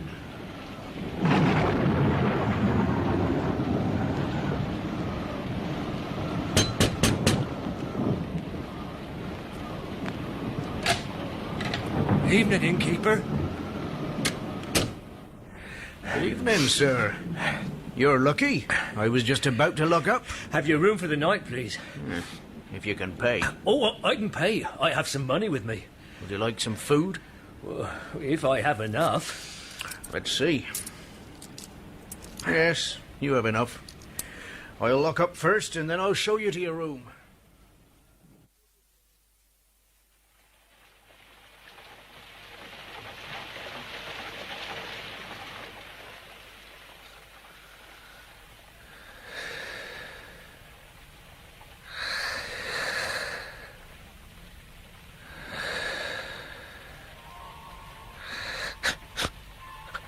Who's that? I thought I... Oh, my God. Who are you? Go away. Knife. Oh, my God. Help. Wake up. Help me. Please. Get away. Oh, please. Don't kill me. Help. Wake up. Wake up there! Murder! Murder! Good God, sir! Whatever is the matter? In my room, a woman with a knife with a buck-on handle. There's no one here, sir. A flaxen head, woman, light grey eyes. She jabbed at me with the knife twice over. Look, I'll show you where she stabbed. She seems to have missed you twice, too, sir. I dodged the knife as it come down. It struck the mattress each time as I turned. Otherwise, I'd not be alive to tell the tale. Devil fly away with you and your woman with a knife. Look, sir, there isn't a mark on the bedclothes anywhere. What do you mean by coming into a man's place and frightening his family out of their wits by nothing more than a dream? I'll leave your house at once, sir. Better out in the road in the rain and dark on my way home than in this room after what I've just seen. Isaac, tell me, what time was it when you saw this fair woman holding that knife with the buckhorn handle? Just after 2 o'clock, Mother. 2 o'clock in the morning. This morning, in fact. Today is your birthday, and 2 o'clock was the time when you were born.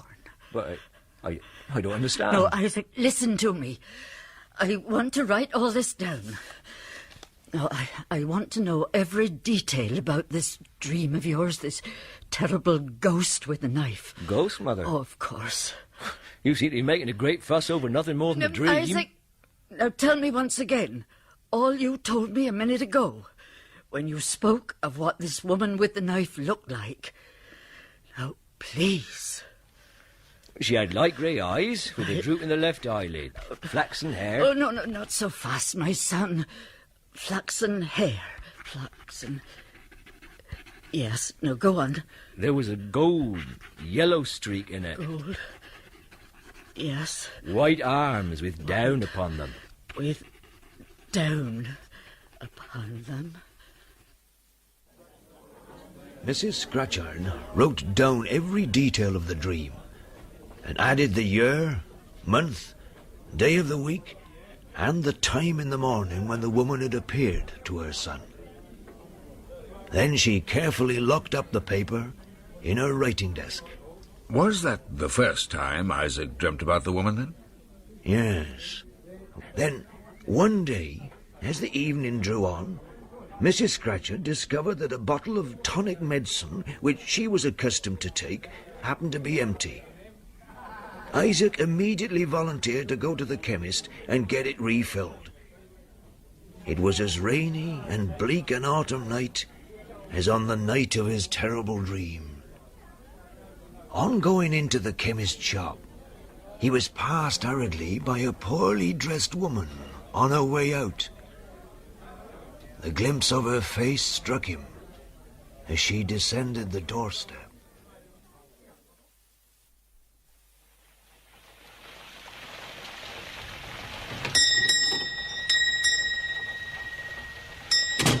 Oh, good evening, Mr. Scratchard. Good evening. My mother's usual tonic, please. Of course, sir. It's going to be a stormy night by the look of it. It is, indeed. Here you are, sir. Ah, thank you. I see you noticed the woman who was in here just now. Yes. Who is she? I don't rightly know, but it's my opinion there's something wrong with her. She's been asking for laudanum to put on a bad tooth. Master's out for half an hour and I told her I wasn't allowed to sell poison to a stranger in his absence. It's a case of suicide, if ever there was one. Suicide? Oh, yes, you can tell. How is your mother these days? Well, thank you. I must hurry. Good night. Good night, sir.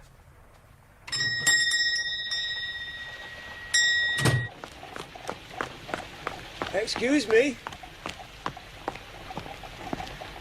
Excuse me, but are you in distress? Can I be of help?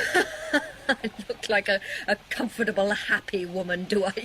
Oh, sorry, I didn't mean... My name is Rebecca Murdoch. I have 9pence left, and I thought of spending it at the chemist securing a passage to the other world. Whatever that is, it cannot be worse than this. Oh, no, you mustn't talk of killing yourself. I mean, that's terrible. And I'd stop you. Even if I followed you about all night, I'd stop you. Well, sir, I see. Maybe I won't give you that trouble. You've given me a fancy for living, speaking kindly to me. Come to Fuller's Meadow at noon tomorrow, and you will find me alive to answer for myself. I promise. Perhaps this will help. No. No money. My 9pence will go to get me a good night's lodging as I want. Good night, sir. Good night. Fuller's Meadow. It is strange, but I believe her. And did he go? He did indeed, sir. And a few meetings later, completed his total infatuation with her. In less than a month from the time when he first met her, Isaac Scratchard had consented to give Rebecca a new interest in existence by promising to make her his wife. Ah. And from that moment on, she took possession of him, directing him on every point in his behaviour towards her and his mother, of whom she seemed intensely jealous. Oh, did Isaac tell his mother of his marriage plans? Yes, on the same day as he contracted it. And what did Mrs. Scratchard say? Well, she showed perfect confidence in her son by flinging her arms around his neck and giving him joy of having found at last a woman to comfort and care for him after she was gone. She was all eagerness to see the woman of his choice, and the next day was fixed for the introduction. Mother? You're here at last, Isaac. Well, where is she? Outside, in the hall. What is she doing there? Are you hiding her from me? Bring her in here, my boy. I cannot wait to meet her. Very well. Rebecca, this way. Mother, this is Rebecca. Isaac! Mother, are you ill? Doesn't this woman's face remind you of something? I don't understand. What does this mean? Does your mother want to insult me? Oh, my God, look at her. Just look at her, my son. I am leaving, Isaac. No, one moment. Let me look closely at you. Take your hand from my arm. Mother, please. You're hurting me. Mother, leave her alone. Look at her, Isaac. It is her. Don't you see, my son? It is her. Rebecca! Rebecca, come back! Isaac. Mother, you look so ill.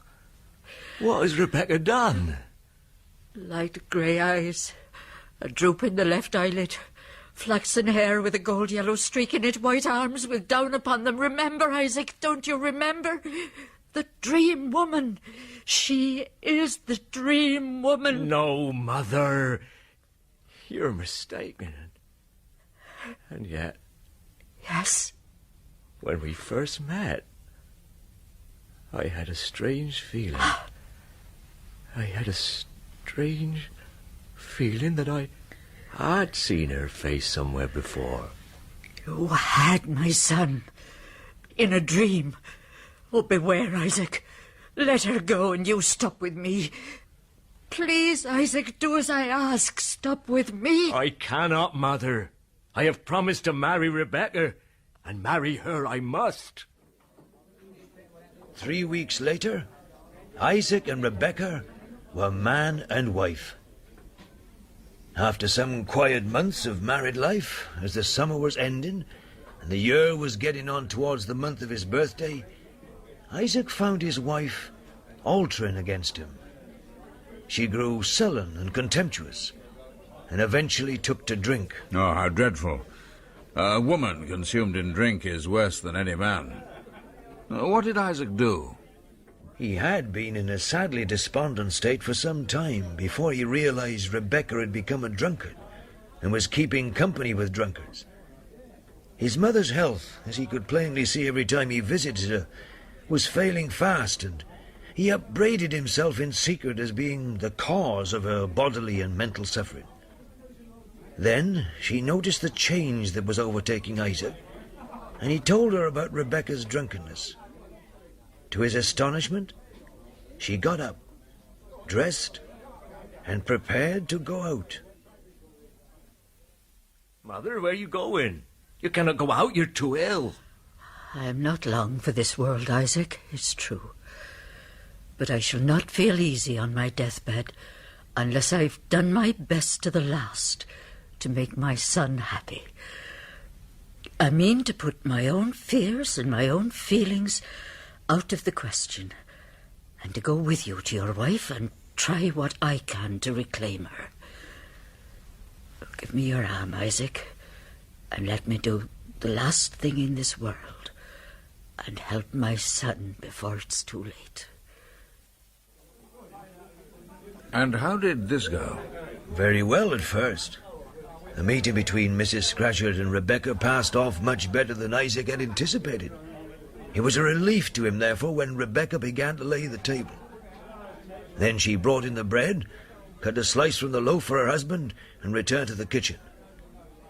At that moment, Isaac, still anxiously watching his mother, was startled by seeing the same ghostly change pass over her face as on the morning when Rebecca and she first met.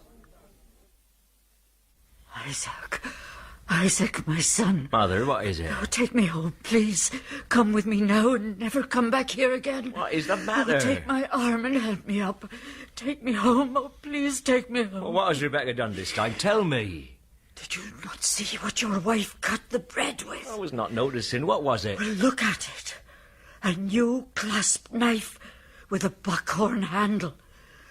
The knife in the dream, Isaac. The knife in the dream. When Isaac got his mother home, she pleaded with him not to return, but he did. You see, he had to get the knife. Meanwhile, Rebecca had discovered their secret departure.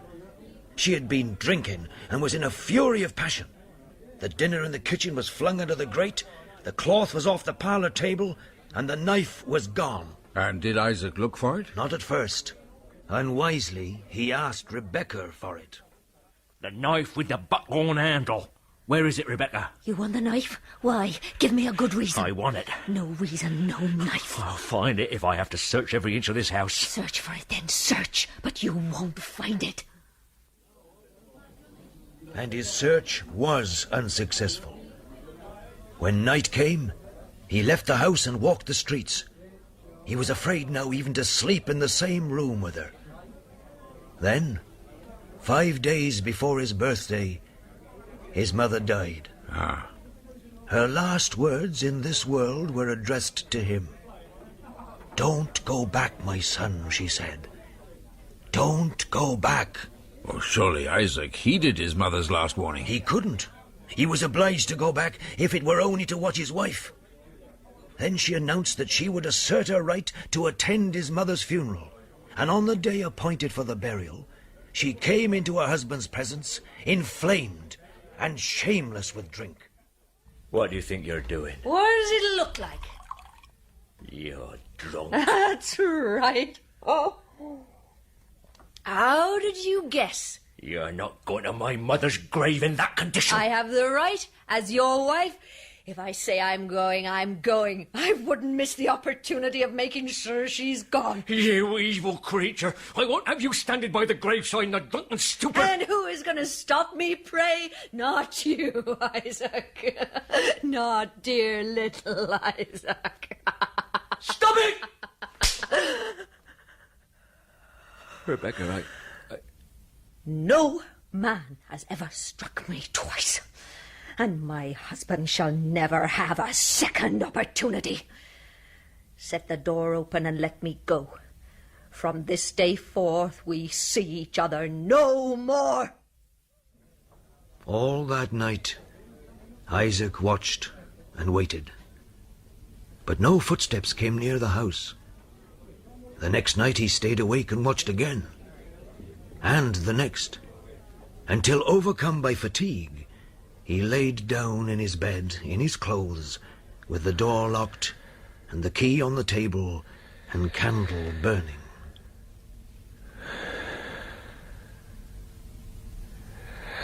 But his rest was disturbed. Twice he woke, without any sensation of uneasiness. But the third time, it was that never-to-be-forgotten shivering of the night at the lonely inn all those years ago, that dreadful sinking pain at the heart which aroused him in an instant. Rebecca!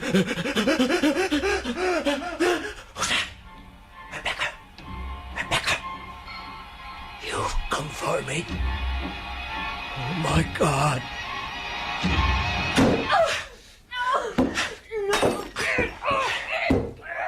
He sprang upon her, almost at the instant of seeing her, and taking from her the knife with the buckhorn handle. You told me we should see each other no more, and yet you've come back.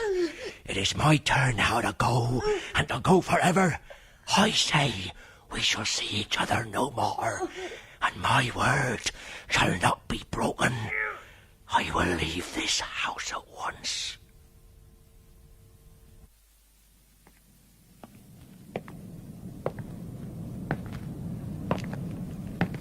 Excuse me, sir. What? Oh, it's you, Constable. I hope you don't mind me asking, sir, but are you all right? All right, yes, I'm all right, thank you. You startled me, that's all. It's rather late to be walking the street, sir. What time is it? 2 o'clock in the morning. 2 o'clock? That's right. You sure? Oh, as sure as I'll ever be. Why, sir? Because it's my birthday. It was indeed his birthday.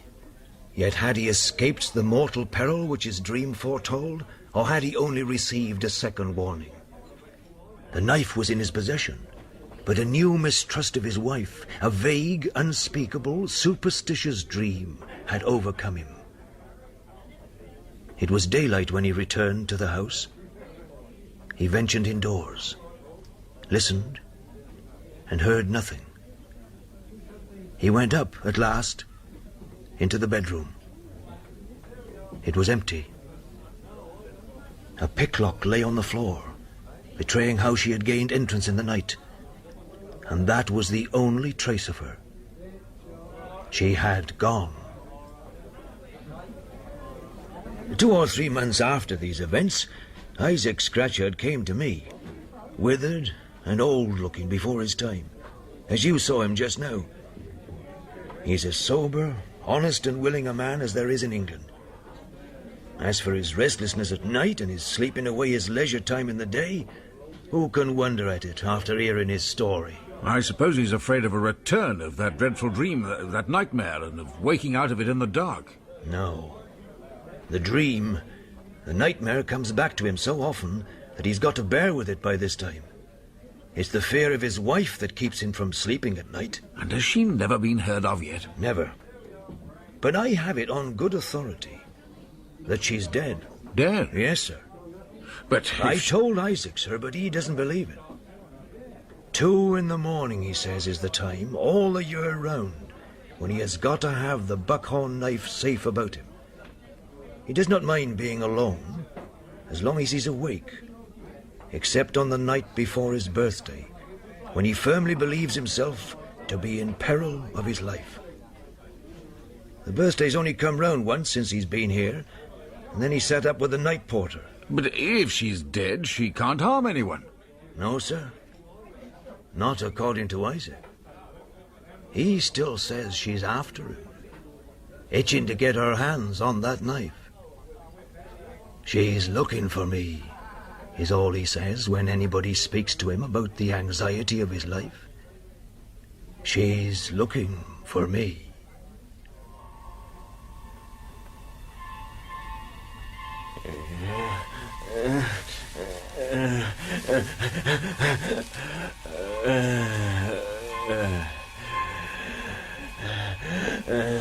She may be dead.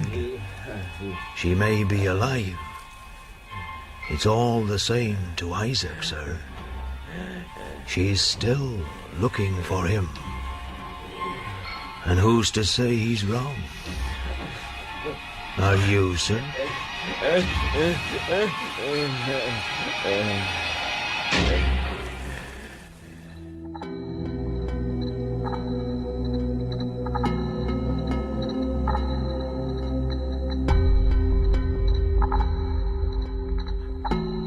That was The Dream Woman by Wilkie Collins, starring Charles Kay as Isaac, Maureen O'Brien as Rebecca, Richard Bebb as the Doctor, and Douglas Blackwell as the landlord. Catherine Parr played Mrs. Scatcherd. Others taking part were David Timpson and Danny Schiller. Haunted is adapted and directed by Derek Hoddinott.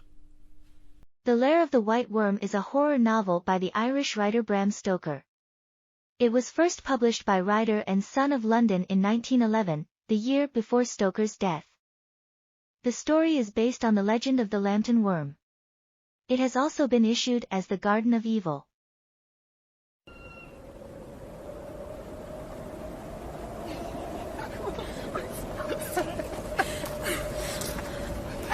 I don't see no cave. My secret. Up there. Up there? I'm not going up there in the dark. Scaredy cat. Oh. It's dry and cosy. Promise. Come on. Oh, Ned, don't go. Hey, don't leave us. Come on. Don't play games, Ned. Hey, come back down.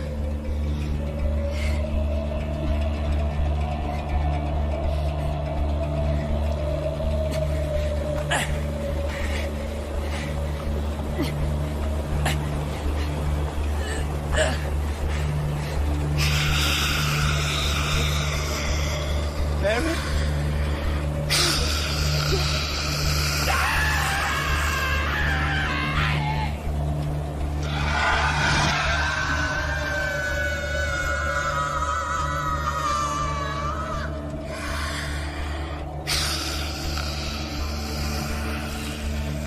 The Lair of the White Worm by Bram Stoker. Dramatized by Brian Wright.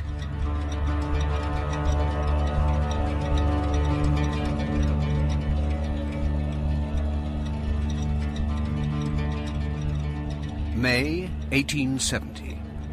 The start of a summer which some will never see end. Adam Salton? It must be. You're the image of your father. You're not unlike him yourself, come to that. Good to meet you, Uncle Dan. Oh, forgive me, great Uncle Daniel. Uncle Dan will do nicely. Welcome to England, my boy. The real England. Manchester is the real England. No more than London or Southampton was, you'll find. I'll show you England. My brake is in the yard. Luggage all in hand, sir? Ah. Thank you, Frank. This is my man Devonport, Uncle. Frank, Dr. Salton. Sir? Right then. Have with us to Pendersdale.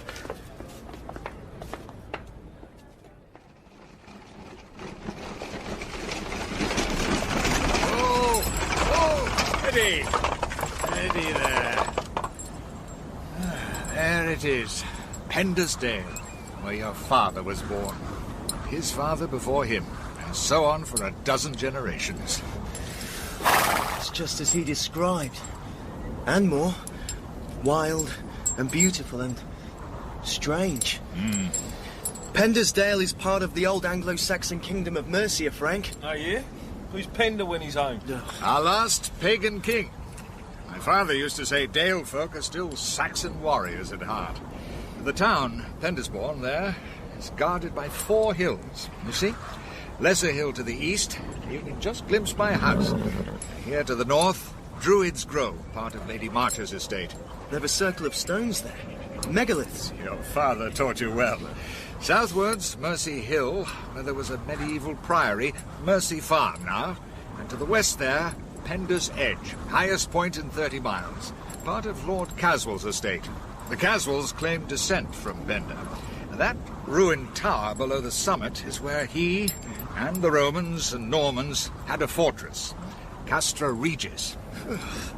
It's like an old manuscript, Frank. This landscape. Yeah. Oh, by the by, we're invited up to Caswell Manor for a ball tonight, if you have the strength. Though we can as soon dine at home. Oh, a baronial ball, Frank. On our first night.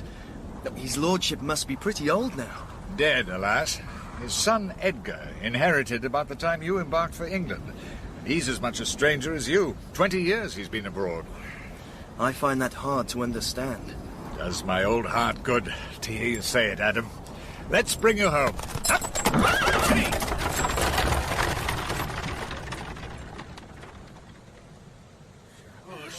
You're safe with us. None of us is safe no more, that's a fact. Who asked you, Jackson? Ned, no! Nothing wrong, Mr. Watford? Yes, Doctor. Mary here. I'm a stockman. Ned Rollins went missing last night. We found Mary wandering on the estate. No sign of Ned.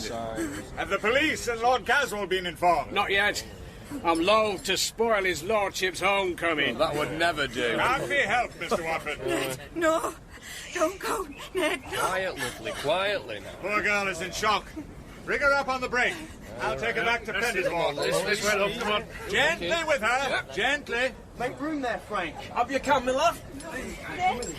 We'll carry on searching for young Ned. You'll not find him, master. The white worm takes all and gives none. Enough of that. Are you all children or what? There's a sick girl here. Do as Mr. Watford says. Up there! Hey!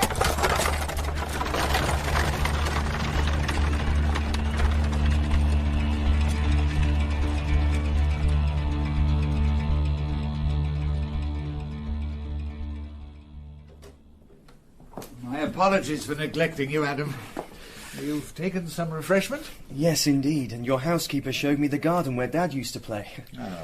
I feel at home already. You look as if you need a glass of something yourself, Uncle. Allow me. How's the girl? Safe at home with a sleeping draught. Whatever happened to her and Ned last night, and she has no memory of it. Whatever it was has thrown her into a kind of catalepsy. Thank you. Whatever it was has happened before, I gather. I don't know. Devil take it, I wanted you to see the Dale at its best. I'm an old man. You're my only living relative. I want you to feel you belong. That was my father's dying wish, Uncle Dan. And I'm not about to disappoint him or you. I'll tell you straight then. This is the 6th lad has disappeared this year. 2 of them patients of mine. A police detective came over from Chesterfield, but made nothing of it. Lad skipping off to avoid wedlock, he said. They were all walking out with local lasses, you see. What's this about a white worm? Local legend. It said a dragon or a serpent lived in the Dale once, and... Oh, the Caswell crest is a sort of a serpent, right? Just so. This serpent lived in caves and well holes. Villagers were afraid to draw water. So, King Penda, he slew the creature. But then, the white ghost of the worm returned to haunt the Dale, devouring his young warriors. Nonsense, of course. Ned Rollins is no warrior, but folk are beginning to believe it. Well, some places make it easy to believe such things. I trained as an engineer, as you know. But when I made trips into the outback, there were nights. Well, when you felt there might be something beyond trigonometry. But this is 1870, for heaven's sake. I like to think I'm a man of science. I prefer to seek a rational explanation before I fall back on myth and magic. My hope is that the new Lord Caswell will be a moderating influence. This ball tonight is a good sign. We haven't had a ball at Caswell Manor these 15 years.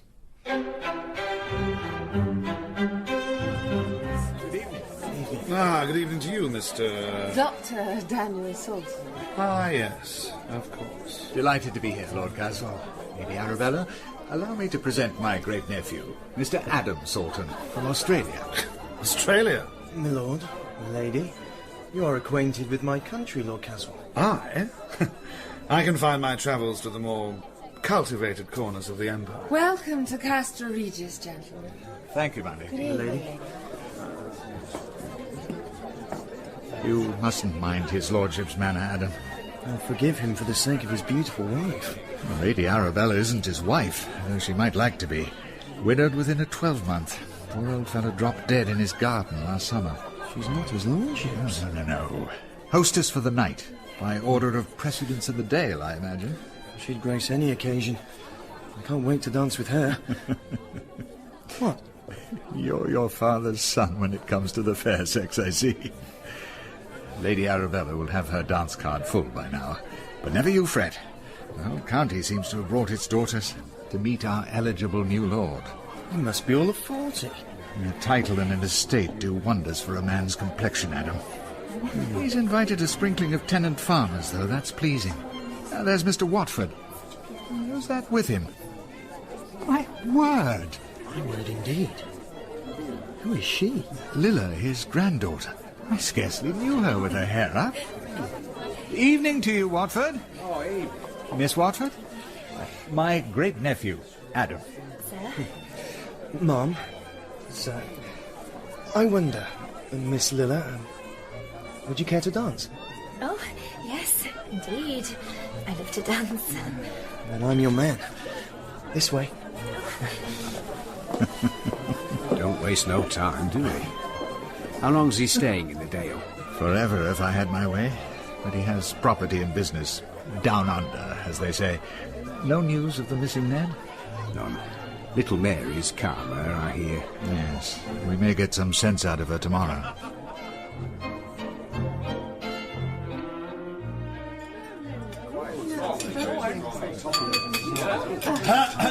My lords, ladies and gentlemen, pray silence for Lord Caswell, 14th Baron of Castra Regis. It is incumbent upon me at these events, if I remember rightly, to speak a few words of welcome and to propose a toast.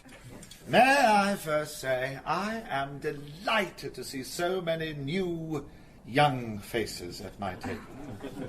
When last I was here, some were not even a proverbial twinkle in their progenitor's eye. What? I look forward to knowing you better, especially the girls.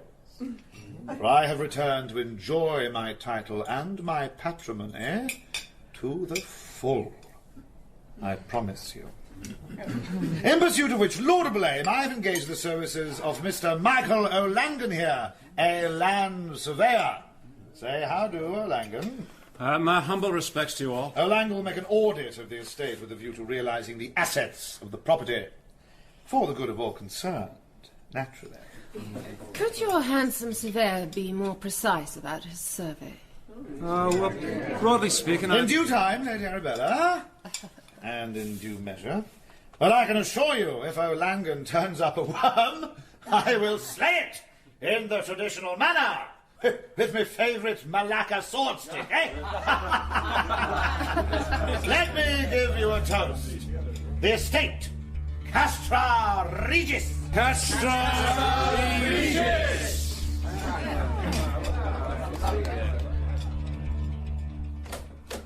Damn me. I can say it now I'm home. Damn me, what a damn depressing evening.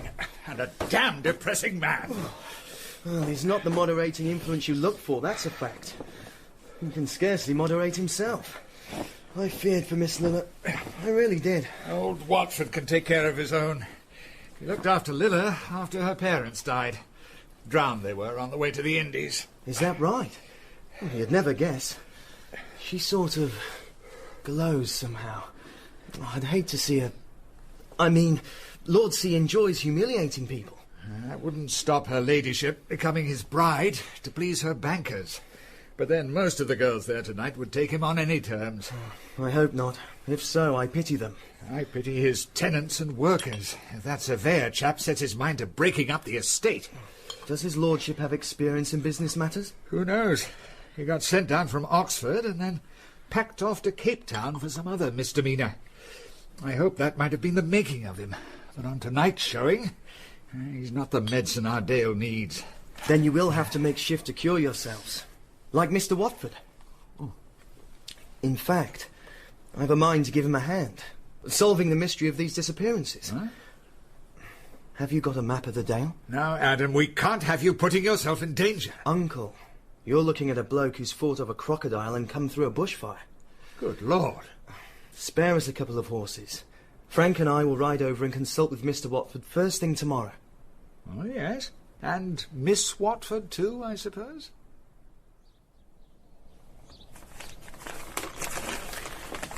Let me see your map. Yes. Now then, the girl Mary was found here yesterday morning.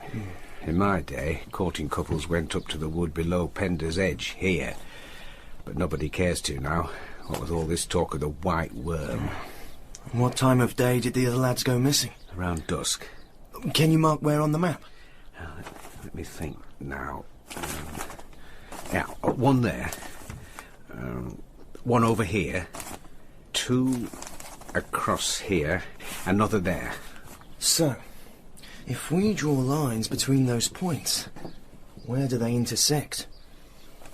1, 2, 3, 4. Here, roughly. Between the southern end of the edge and the ruined tower. But somewhat below. That's helpful. I'll have 2 men keep watch every night. 4 hours on, 4 hours off. Frank and I will make a pair, won't we, Frank? If you say so, sir.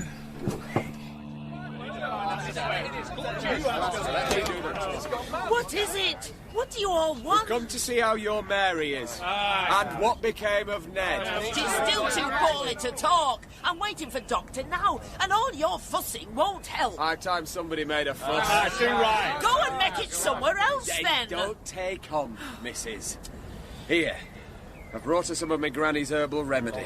And Mrs. Tompkins' tonic. Well, that's kindly meant, and I'm grateful. All the same, it's time our so-called betters faced up to their responsibilities. Right. If the Dale is cursed with the worm, the blame lies with them. Remember the old saying, when evil lords do rule our Dale, Then thrives the serpent, tooth and tail. Clear the way! Let me through! What is all this? Oh, Jackson, I might have guessed. Mary knows what happened to my mate Ned. I demand to be told. Yes, let me through! You can't make demands of a sick girl, man. You'll know what we know as soon as I do. Come on,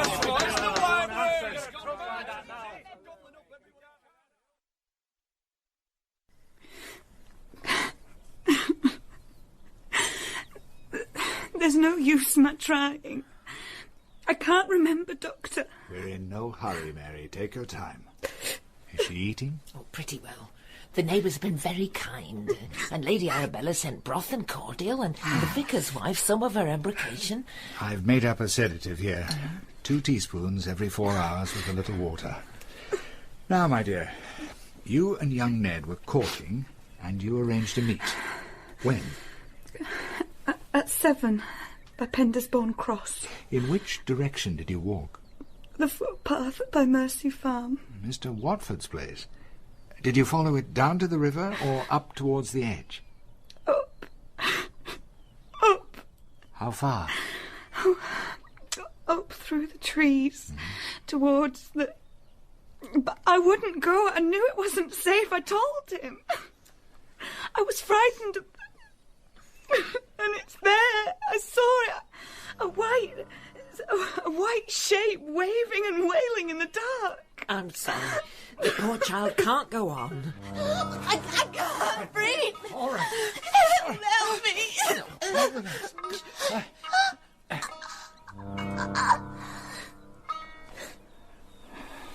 Oh, God help her. I'm afraid only he can now. Your child is dead. The ancient curse has come upon us. The curse of the white worm.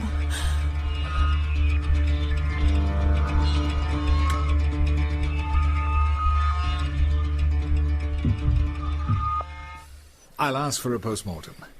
But if she was murdered, the lads were murdered, no question. Yeah, not by some old white worm, neither. No. Yet Mary claimed she saw something up on the edge. I've been at my old books. There are species of worm lie dormant many years, and then they... Many years, Uncle. Not centuries. I don't know. But if a patient believes in a thing strongly enough, it exists for them. Fear or panic can cause cardiac arrest.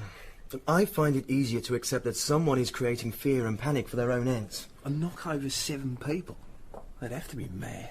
The noble lord was mad enough this morning, for one. Given that, is it wise to keep watch on his estate tonight? We'll take shotguns. Never fear. You shall take my old service revolver. Dear old Lord, what a to-do.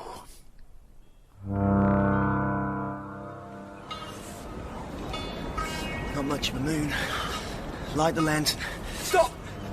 Don't move or I'll shoot. Who are you? Mr. Salton and Mr. Davenport. Come on closer. Aye. Didn't hear no horses down below. My uncle drove us to Pendersbourne Cross. Surprised to see you on watch. Thought you believed in this worm. Hey, I'm not afeard to own I'm afeard. Where's your master? Thought you saw a light south of the tower there. He went up to check. Why didn't you go with him? Because he told me to stay here and look out for you. He's armed. Where do you shoot a white worm? Between the eyes or in the neck? Get down! One of his lordship's boys? He came from up there on the left. That'll be old master.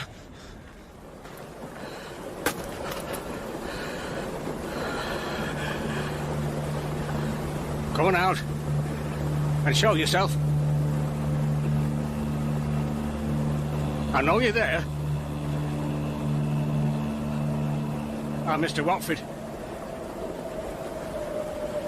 Wherever you are, come on out. Now.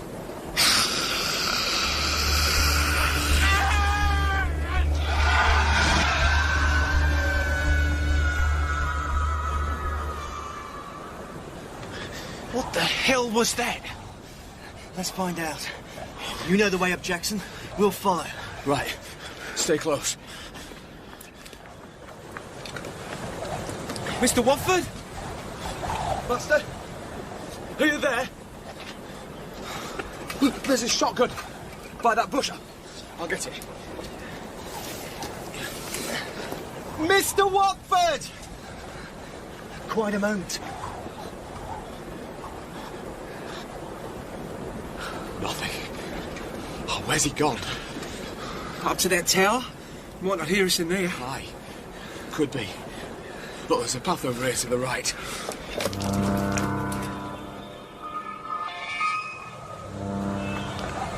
The entrance is up these steps.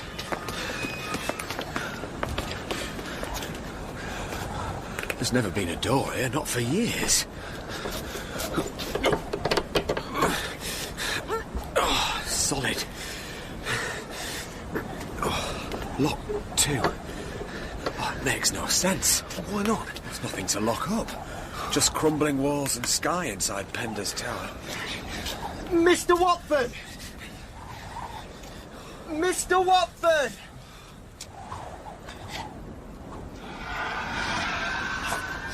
There we go again. It's coming from in there. Right. Stick one of your cartridges in the keyhole. This is trespass and malicious damage to estate property, sir. Aye, and my livelihood, most like. Put that pistol away, sir. A man's life is in the balance. I take full responsibility. Legal and pecuniary. Stand back.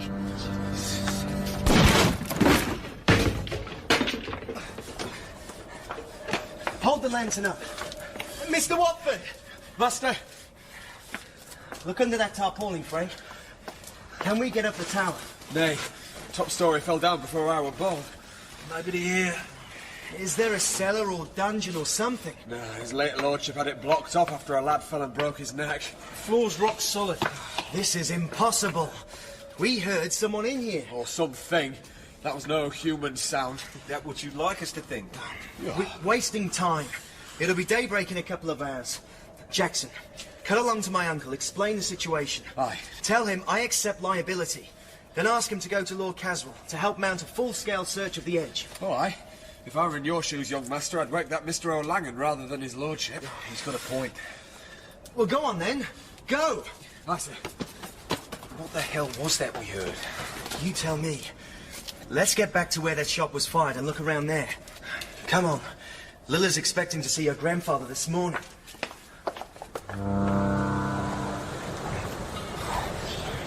He started here and went north.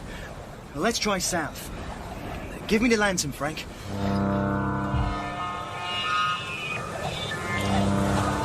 Watch how you go. It's slippery.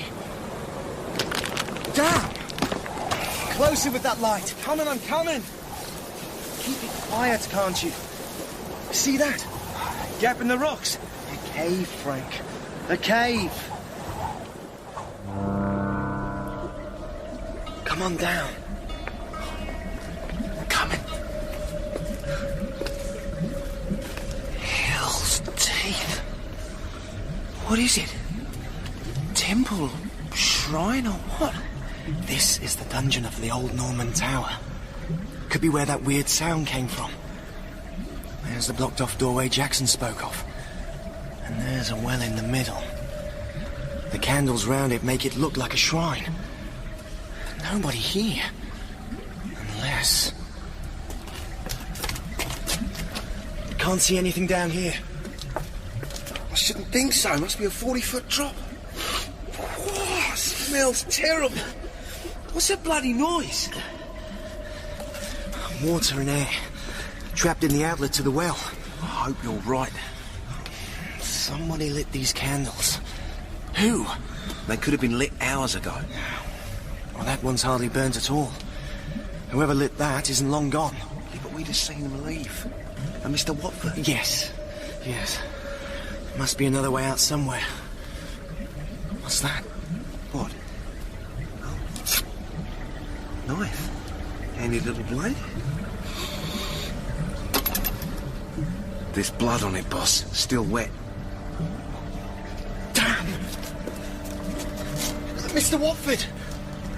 Mr. Watford! He won't answer, boss, even if he is here. You can't say that. Can't I? Count the candles. What? 1, 2, 3... Oh. 7 candles. 7 people missing. And a bloody awful smell down that well. We're going to have to climb down and take a look, Frank. What? We are? Well, how? What with? All right. We'll go back and get the gear to do it. Come on. Well, why you and me? We need a gang of blokes down here to search the whole place. No. That'll scare off whoever it is sneaking down here. And what blokes? Who else can I trust?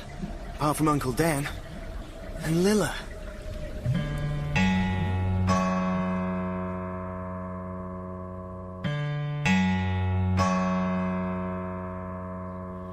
Sir, I thank you for coming, but my grandfather would not want me to receive you in his absence. Please... My dearest girl, believe me. I came solely to inform you of the old fellow's mishap. Very well, then. You have, and you can go. Now, give me your little hand, and don't distress yourself. I know that... My lord! Have the goodness to allow us to a private word with Miss Watford. I'm damned if I will. My bill for damages to my tower will be with you shortly. Please, we are all here, I trust, out of consideration for Miss Watford. Lilla, your grandfather did go missing last night, but we are in hopes to find him soon. He was heard to fire a shotgun, I understand, Dr. Sultan. At what? We don't know. I must go and help with the search. Everything that can be done is being done, I assure you. He has suffered a fall, perhaps, and some minor injury. Very well, Adam. I accept your assurance. We thought to break this to you gently, but his lordship intervened. Now see here, you young shaver, I don't care... Please do sit down, my dear. Yes, do. Here. No. Here, Lilla. Thank you. I prefer to stand. And if you don't mind, I should rather like to be alone for a while. Is that wise? I recommend that you come back to my house. Yes, you should. No reflection on the good doctor's abode, I'm sure, but you'd be a sight more comfortable up at the manor. My housekeeper... Please! You gentlemen seem to be under the impression I am some kind of delicate flower that wilts at the first frost. Watfords have worked Mercy Farm for 300 years, and I was brought up to help in the management of it, whether grandfather be here or no. Send me word how the search goes, and pray for him if you would. Sam, see these gentlemen off the premises. Yes, ma'am.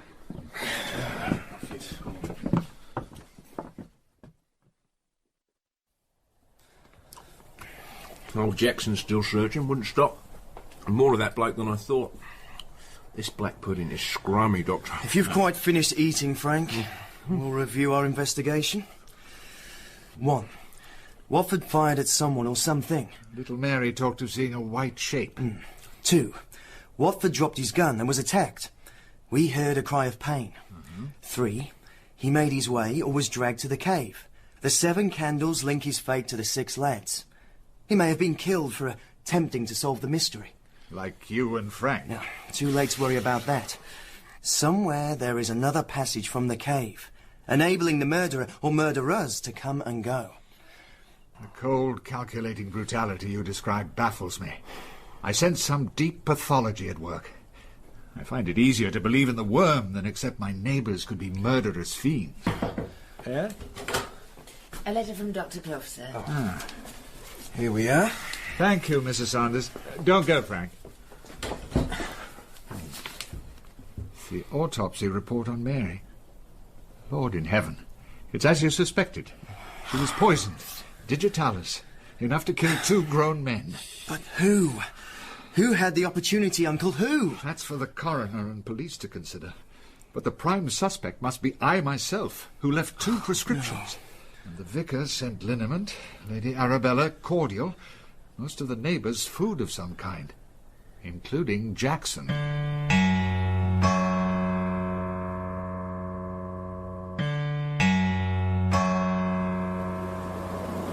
Master! Mr. Watford! Master!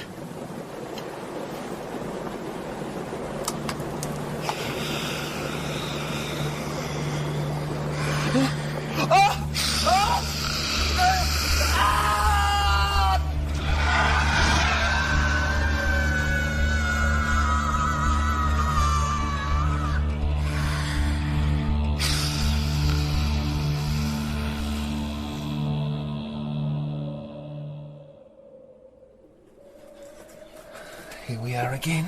So far, so good. Like the lanterns. You take the left hand, I'll take the right.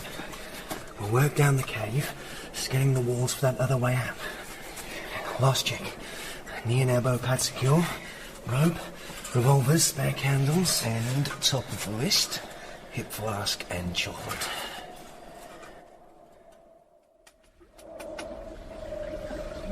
Nothing.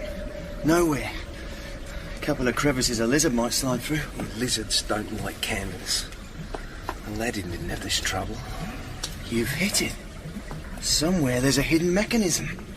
Yeah? You want us to go back and start again? Later. Let's take a look down that well, while the going's good. Tie your lantern to this rope. I'll lower it to water level and see what we shall see.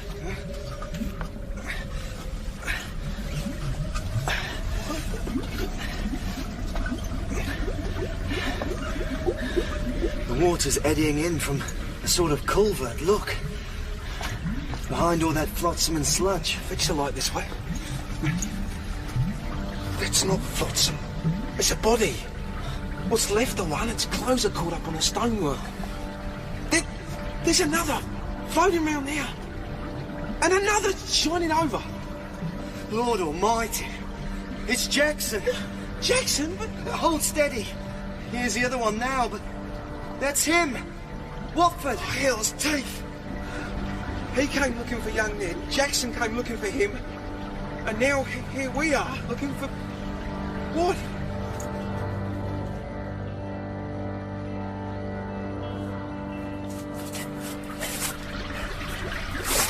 Oh, wonder you can breathe down there. Steady, boss. Blast! Just too late to catch hold that time. Oh, this poor fella hanging here has been dead for some time. I'll have to push him out. You dislodged him! Ah! I've lost him! He lost you! Let's have you out of there, quick! I'm hauling in. You ready? Hold it there, back down! What for? I hear voices. Somebody coming. Damn and blast! You hide! Who the hell is there? I'll tie off with a rolling hitch and come down and join you. You can't! Well... Lantern.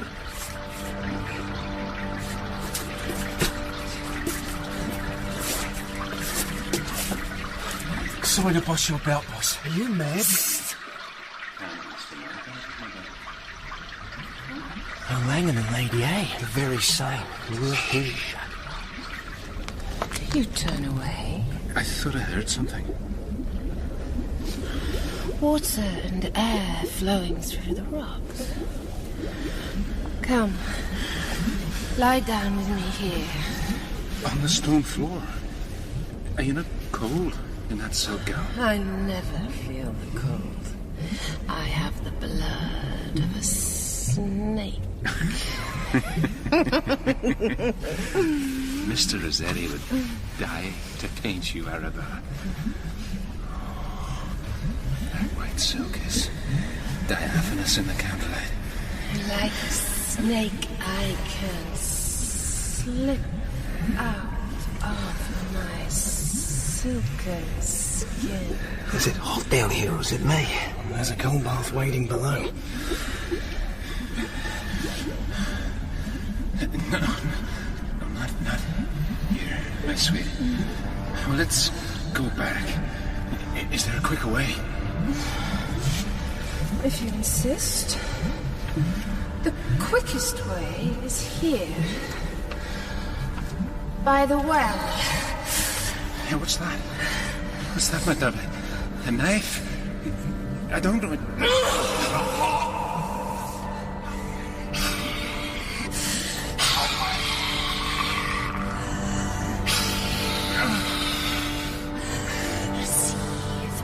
Great white worm, my humble sacrifice. Bloody hell!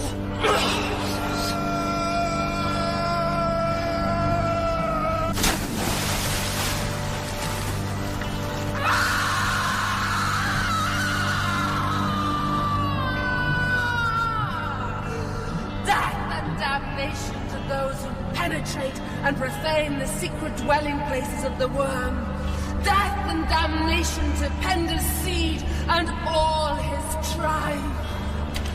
Is this real or a nightmare, Frank? Whatever it is, let's get out of it, chop chop.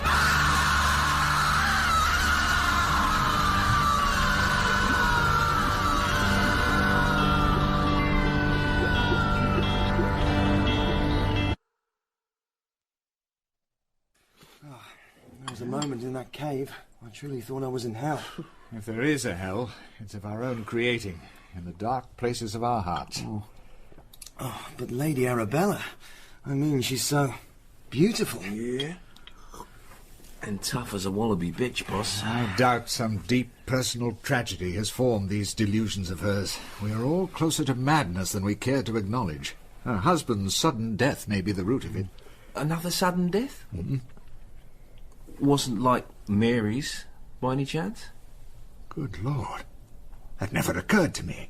It was, very like.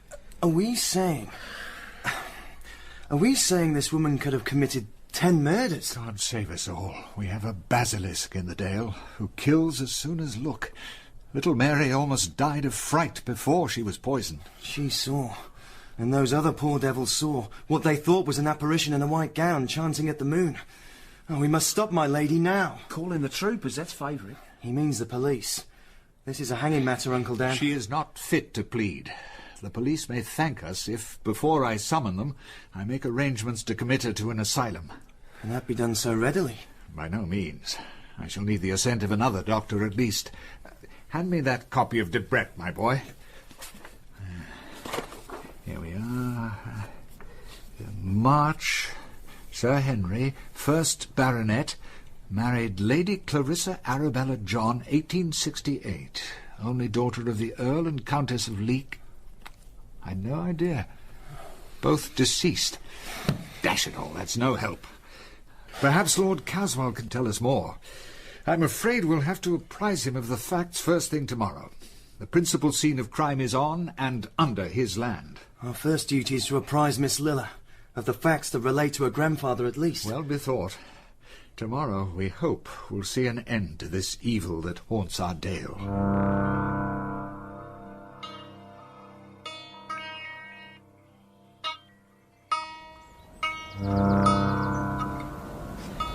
O serpens oscurae te laudo ego servitor tua. O serpens oscurae te laudo ego. My lady. What? Who gave you leave to be here? Well, your maid said I'd find you by the Druid stones. I had to talk to you, Lady Arabella, about my daughter, you see. You require help with her burial expenses, I suppose. No, my lady, no. It's that Dr. Sultan sent word. Sent word my Mary was poisoned. Poisoned? Nonsense. Well, I hope so. But the coroner is to sit upon it, and that being the case, I shall have to tell the truth. And your cordial was the last thing she sucked, ma'am. Out of respect, I thought it my duty to tell you first. I see. You have come to blackmail me, in short. Beg pardon? Lie and act innocent with me. I never would lie to your ladyship. Never. Let go of me, please. How can I trust you, you wretch? I can't trust you. Stop it, my lady. Oh, don't talk to me of hurt. There is no heart in the world like to mine. Oh, what have I done? I did no harm. I'm a poor, lonely widow. At best, be gone. Gone, your snivelling, spying daughter.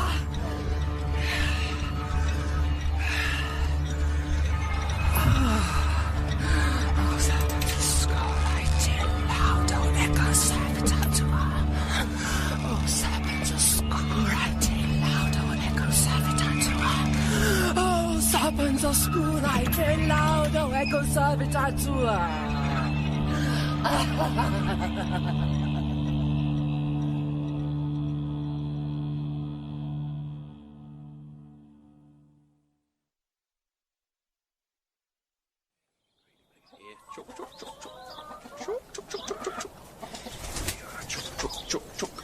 Oh, morning, Doctor. Tell Miss Lilla we're here, please, Sam. Oh, she's out for the day, sir.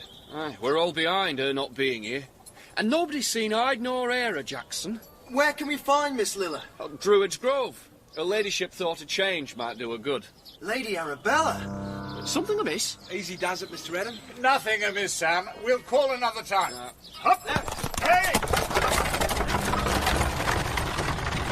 Here, children.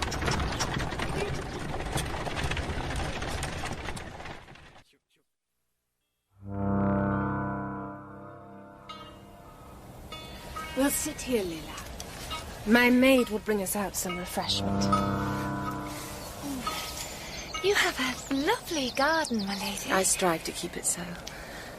My husband left me less well provided than I anticipated, and I am presently in want of a suitable replacement. There is great hope in the Dale that you will be the next Lady Caswell. His lordship has not even condescended to take tea here yet. His fancy dotes on April and May, not high summer, as you will have noticed. Let me assure you, Lady Arabella, I have no regard for Lord Caswell in that way at all. There is no man in the world worthy of such regard, my Lila. I believe I know one or two. You deceive yourself. We women submit to survive and connive at our own corruption. The time is come... How tiresome we have company. Forgive me, my lady, but Lila, I did not look to find you here. I'm always pleased to see you, Adam. What did you look for, Mr. Sultan? I was out for a day's walking, and I recalled your invitation to view the megaliths here. I am not at leisure to show them to you now. Simply point me in the right direction, and I'll bother you no further. Up the rise, through those trees. I would ask you not to touch them. I won't, thank you. Oh, and since you're here, Lila, my uncle charged me to deliver this. This note to Mercy Farm. Good day to you both. Good day. A note? Excuse me, milady. Trust me. Show no alarm. But you are in danger here. Do not drink or eat anything. Do not let her ladyship come too close. I shall remain within call. Matters will be resolved shortly. This is not the time to say it, but I love you, dearest Lila, with all my heart. Bad news, my dear? You look startled. Not really. Some of it I guessed already.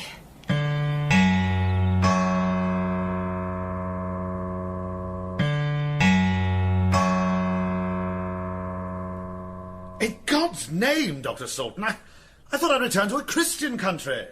By your account, it's a bedlam of pagan murders and mumbo-jumbo. My own man skewered and drowned. Not but what he deserves some chastisement for his damned disloyalty. I share your shock and discomfiture, sir, but time is short. As local magistrate, do you concur with my course of action? Oh, the sooner this mess is swept up, the better. Apropos, that nephew of yours won't escape an action for trespass. Don't think it. If he kept to the letter of your law, you'd be none the wiser about these murders. Silence, Frank. I don't bandy words with minions. I'm late for my morning gallop. One thing more. Can you assist us in finding Lady March's next of kin? Arabella is a baronet's widow who's been a dinner guest here. That's all I know of her. Now leave... Her maiden name is Clarissa John, daughter of the late Earl of Leek. What's this? She is Clarissa John? You are familiar with that name? No, not at all. Why should I be? I'm off. Find a footman to show you out. He's lying. Yes. Why, I cannot guess. Come, the detectives and the asylum superintendent will be waiting on us in Pendersbourne.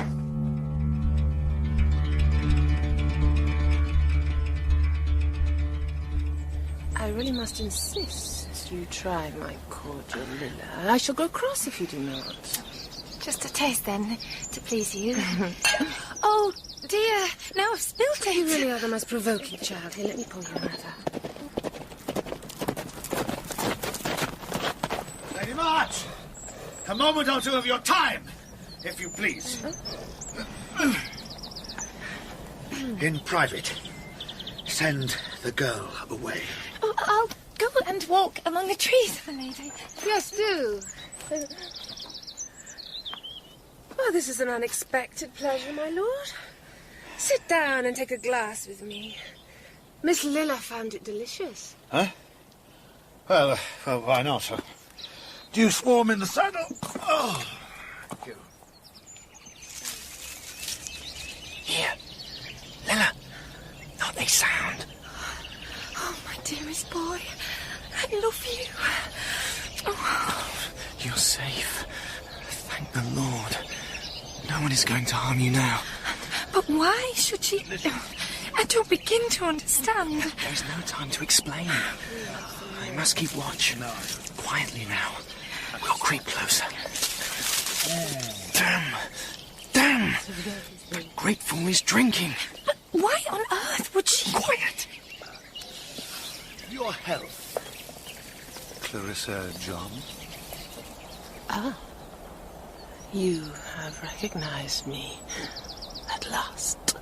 You and all your secrets, my lady. What happened to that sweet 12-year-old chit I knew a score of years ago? Oh, she is still here. She has never been away. There was nowhere for her to go once you stole her innocence. I stole a bauble you'd have lost soon enough. And I paid dear 20 years of exile for my brief moment of pleasure. Not dearly enough for me. Not by half. I have spent my life planning my revenge. I married a foolish old man only to be here, ready to strike at you and purge the Dale of the vile seed of Penda. Rant on! That's the way.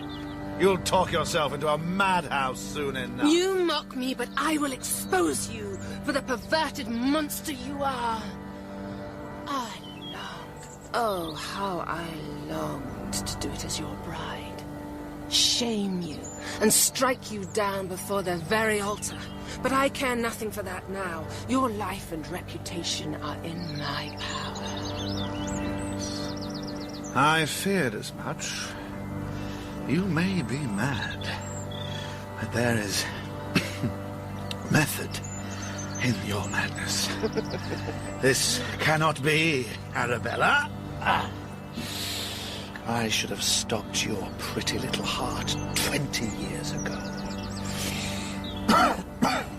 Tomorrow's Times will feature a spirited column or two about an evil, demented widow whom a peer of the realm unfortunately killed with his sword stick. In self-defense. Die, you! Oh,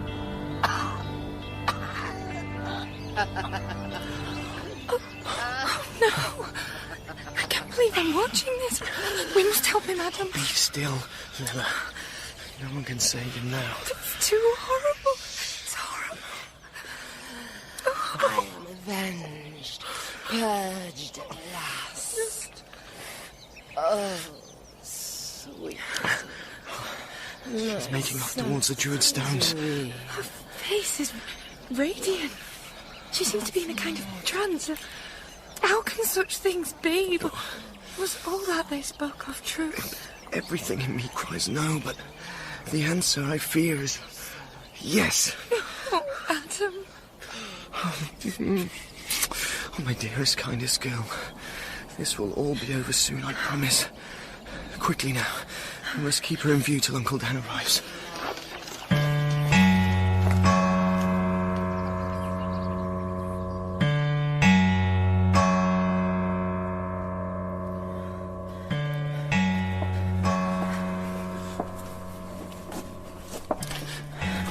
Take my hand. The steps are steep. How can she find a way in this dark? That crazed, tortured creature makes this journey every day, Lilla. One moment. I have some vestas in my pocket.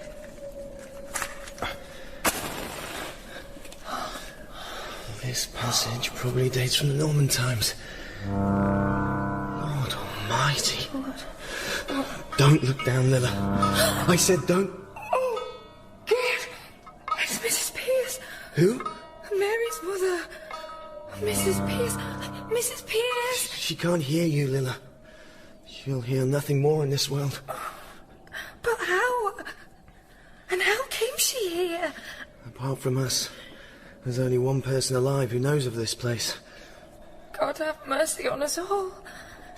Hold me, Adam. Kiss me.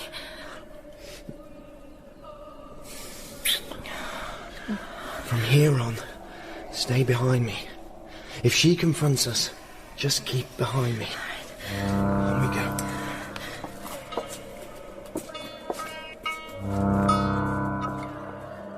That iron track runs down to the dungeon. You see the candlelight shining on the steps? Oh, aye. You say there's an alternative way out? Yeah. We don't know where.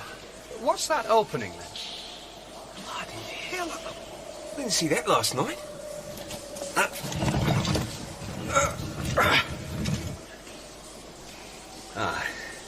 Here's why. A kind of stone door in an iron frame. But it must weigh a ton. Cantilever, I'd say, Governor. Pardon? Oh, aye. I was about to say. I'll take a peek through. Steady. I can hear somebody. Frank! What? Miss Lilla. This is Inspector... Where is she? Lady Arabella? We were following her. That's weird. Nobody's come out of there since we... Oh, Jesus. Good grief!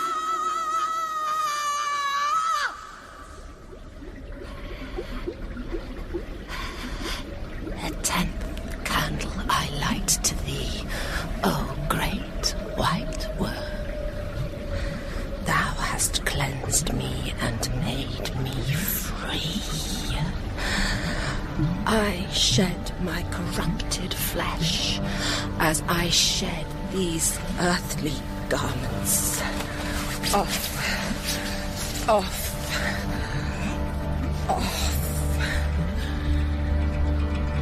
Naked I came into the world. Naked I surrendered to Penda's heir. Naked I go now to my Redeemer, the worm. Lady Arabella, stop! Stop! I'm Inspector Man!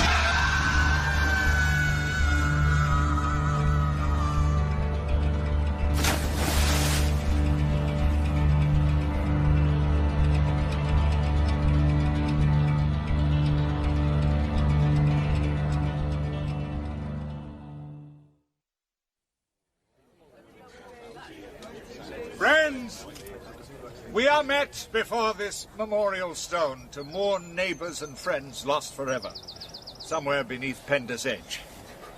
Loss was turned to gain for me. It brought my great-nephew, Adam, and Lilla together. She has found herself a husband, and we have found ourselves a new neighbour and friend. He is determined to sell his holdings in New South Wales and bid for Mercy Farm and other parts of Castor Regis, down for auction after his lordship's untimely end. God bless Mr. Adam and his bride. Aye. Success to him. And it is the decision of the coroner that the well beneath the tower yonder should be sealed off out of respect to the dead. The executors of the estate, therefore, yesterday instructed my nephew to prepare dynamite charges. So, are the fuses ready? They are. Give the word along, Frank. Light the fuses! Light fuses! Goodbye, Grandfather. As the hardy neat's tongue and maidenhair grow about this stone, so may memories enfold lost loved ones in our hearts.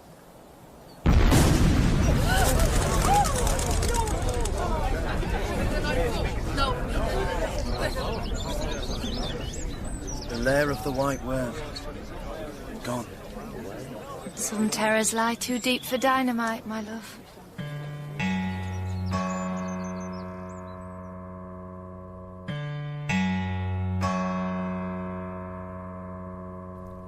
In The Lair of the White Worm by Bram Stoker, dramatised by Brian Wright. Adam Salton was played by Jimmy Mistry. Dr. Daniel Salton, Peter Marinka. Frank Davenport, Ben Crow. Lord Edgar Caswall, Stephen Critchlow. Michael O'Langan, Jonathan Keeble. Dick Watford, Ian Masters. Lilla, Eleanor Howell. Lady Arabella March, Juliet Aubrey. Jackson, Robert Hastie. Ned, Stuart McLaughlin. Mary, Lydia Leonard. Mother, Richenda Carey. Police Sergeant, Jason Chan. Soundtrack and additional effects by Matmos. Technical presentation was by Keith Graham, and the broadcast assistant was Tabitha Frankel. The Lair of the White Worm was a BBC World Service production, directed by Rishi Sankar. Witchwater Green, Barbara Tate and her baby girl are all alone in their new home, a converted mill deep in the countryside. The move has been stressful, Barbara is lonely and the baby is fretful. But there's another, deeper reason for her uneasiness. Don't let the car start. I don't want him to go. I really don't want him to go. If I can hold my breath for 2 minutes, the car won't start and he won't go. That didn't work when I was 7 either. Bye. Ring from the airport. Ring from the airport if you get time. Or even if you don't get time. I'm not proud. What happened? I used to be proud. Mind you, I used to be me as well. What happened to Barbara Jones? Barbara Jones? Barbara Tate, I mean. Mother! Where do you think it sounds nice? It's beside the point. My name is Barbara Tate. Mother, you were at the wedding. There's a space in the service if you want to complain. Oh, I can't help that, my love. You're a bit late. He's gone. Just now, your timing was perfect. I'm fine, thank you. Soon. Well, sooner than you think, maybe. Well, I don't know, while David's away, probably. Mother, he's away for about 8 weeks. Mother, I'm not going to argue with you. I'll come and see you as soon as I can, and when the house is fit to receive visitors, I will invite you to come and see it, and you can stay and look after me all you like. I know you're my mother. That's why I call you Mother. I have to go now, Mother. I have an appointment. Just an appointment. I'm not being secretive. Am I mad? This is a blood pressure machine, not a madness machine. Well, am I blood pressure then? Your blood pressure's okay. You startled me. I'm sorry. I'm sorry I was flippant. I was looking for time. Shall we start again? I don't know if I can. It took a long time building up to that. What makes you think you're mad? I'm just being stupid. Self-indulgent and stupid. I'm going to have a cup of coffee. Then I'm going to do my calls. You want to have a cup of coffee and a chat? I'm worried about the baby. Why? I don't know. I just am. Very worried or just slightly concerned? Is she normal? There's no such thing as normal. Each baby is itself. The nearest thing you can get to normal is average, with babies as with sex lives. Why did you say that? And that. I haven't met Mr. Tate, have I? Why did you say that about sex lives, and why did you follow it up with that, There's no such thing as a normal sex life, and there's no such thing as a normal baby. But lots of people worry about achieving the norm in both instances. Oh, I seem to have picked a scab, don't I? What? Oh, you nearly jumped off the seat. More coffee. What? Oh, no. Yes, thank you, please. Thank you. So, why do you think you're mad? Do you know, all of a sudden, I don't. Good. I'm on my own too much. I complain because I can't be me, and then I complain because I'm on my own too much. I live in a bubble. There's only me and the baby, and the rest of the world is something else. We look in and they look out. Other way around, isn't it? What? If you live in a bubble, you look out. They look in. Oh, I suppose so. There's a barrier, anyway. Where is she now? Outside in the pram. Why did you wonder if she was normal? Oh, take no notice of me. I'm neurotic. Look, your notes haven't come from your previous doctor yet. Come and see me in a couple of days. What difference will they make? Difference? Oh, none at all, I should think. But it's always helpful to know what's been going on, another opinion. Oh. Is that all? Come and see me. Ring me in a couple of days. Okay. And I'll see the baby, too. What's her name, by the way? Sarah. Ah, a couple of days, then.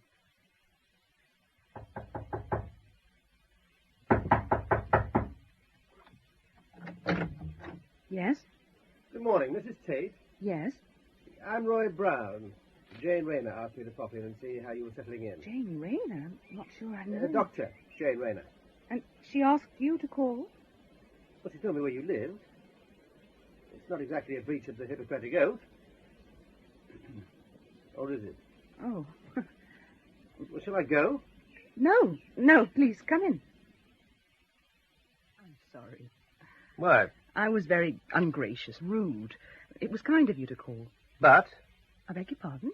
No, you didn't want me to call, but you're too polite to say so. And having let me in, you're trying to think of a way to get rid of me as quickly as you can.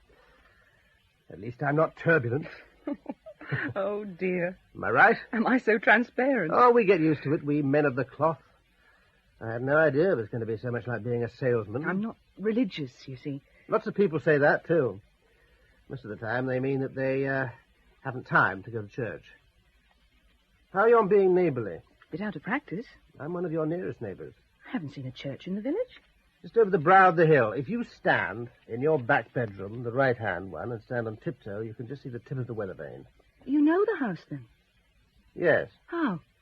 One of my flock. I visited him when he was ill. In the back bedroom? Yes. Did he die there? No, in the hospital. Away from here. Can I offer you a cup of tea? Have you been here long? 13 years. Oh. Yes, I'm older than I look.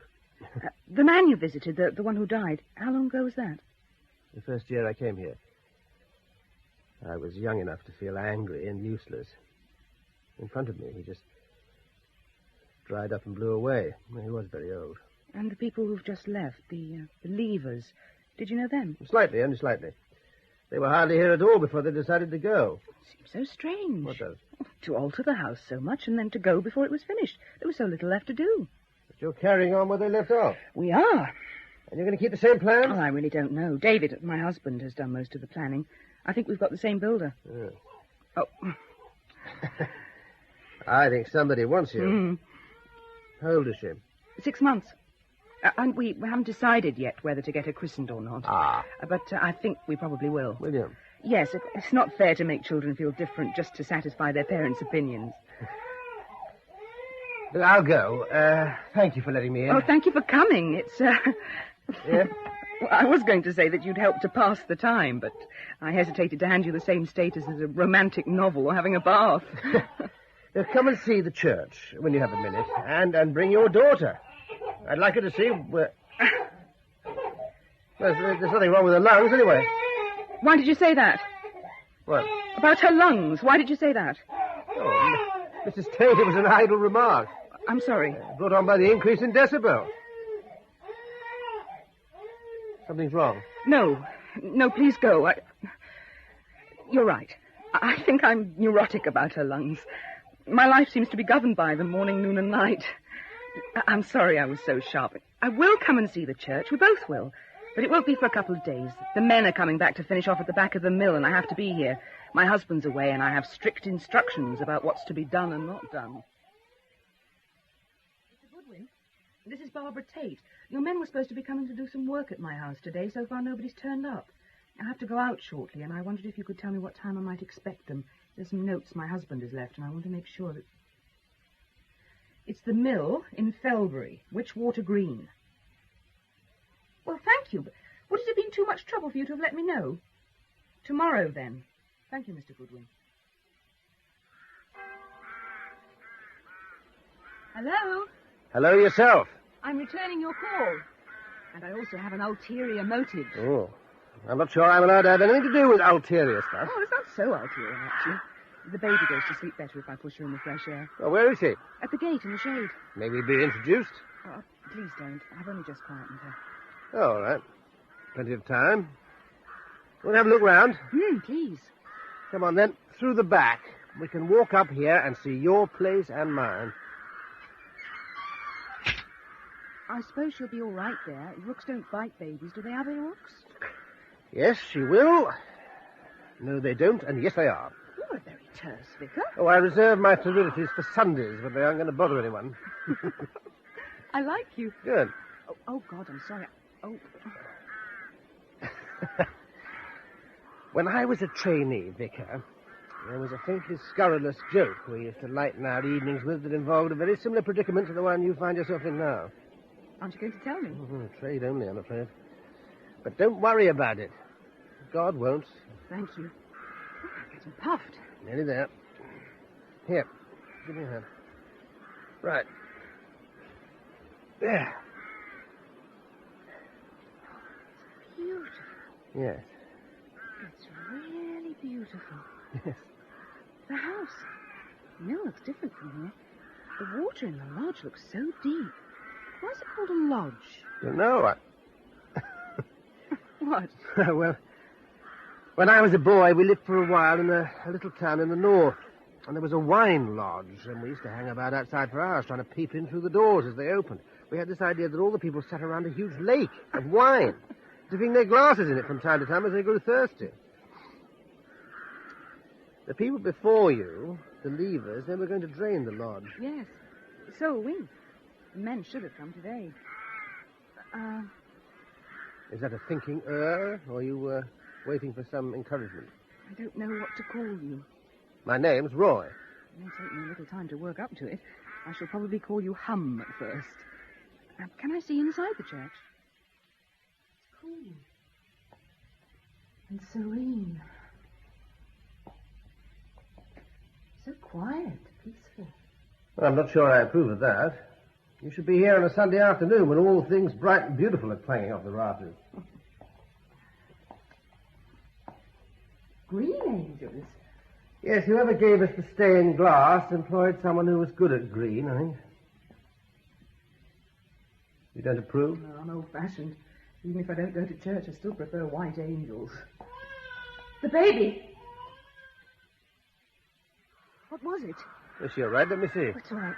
It's all right. Can I see? It's nothing. She must have been startled. Oh, What? her hair, her face. They're wet. Cold and wet. Well, tears.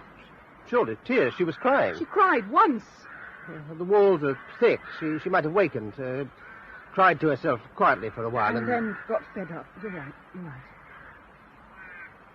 What's that? They're on the wall. What is it? Moss. Lichen. It's slimy. Wet. The churchyard walls are cool. Sometimes damp. I'll walk you home. We'll be fine. There's no need for it. Thank you. This house surrounds me.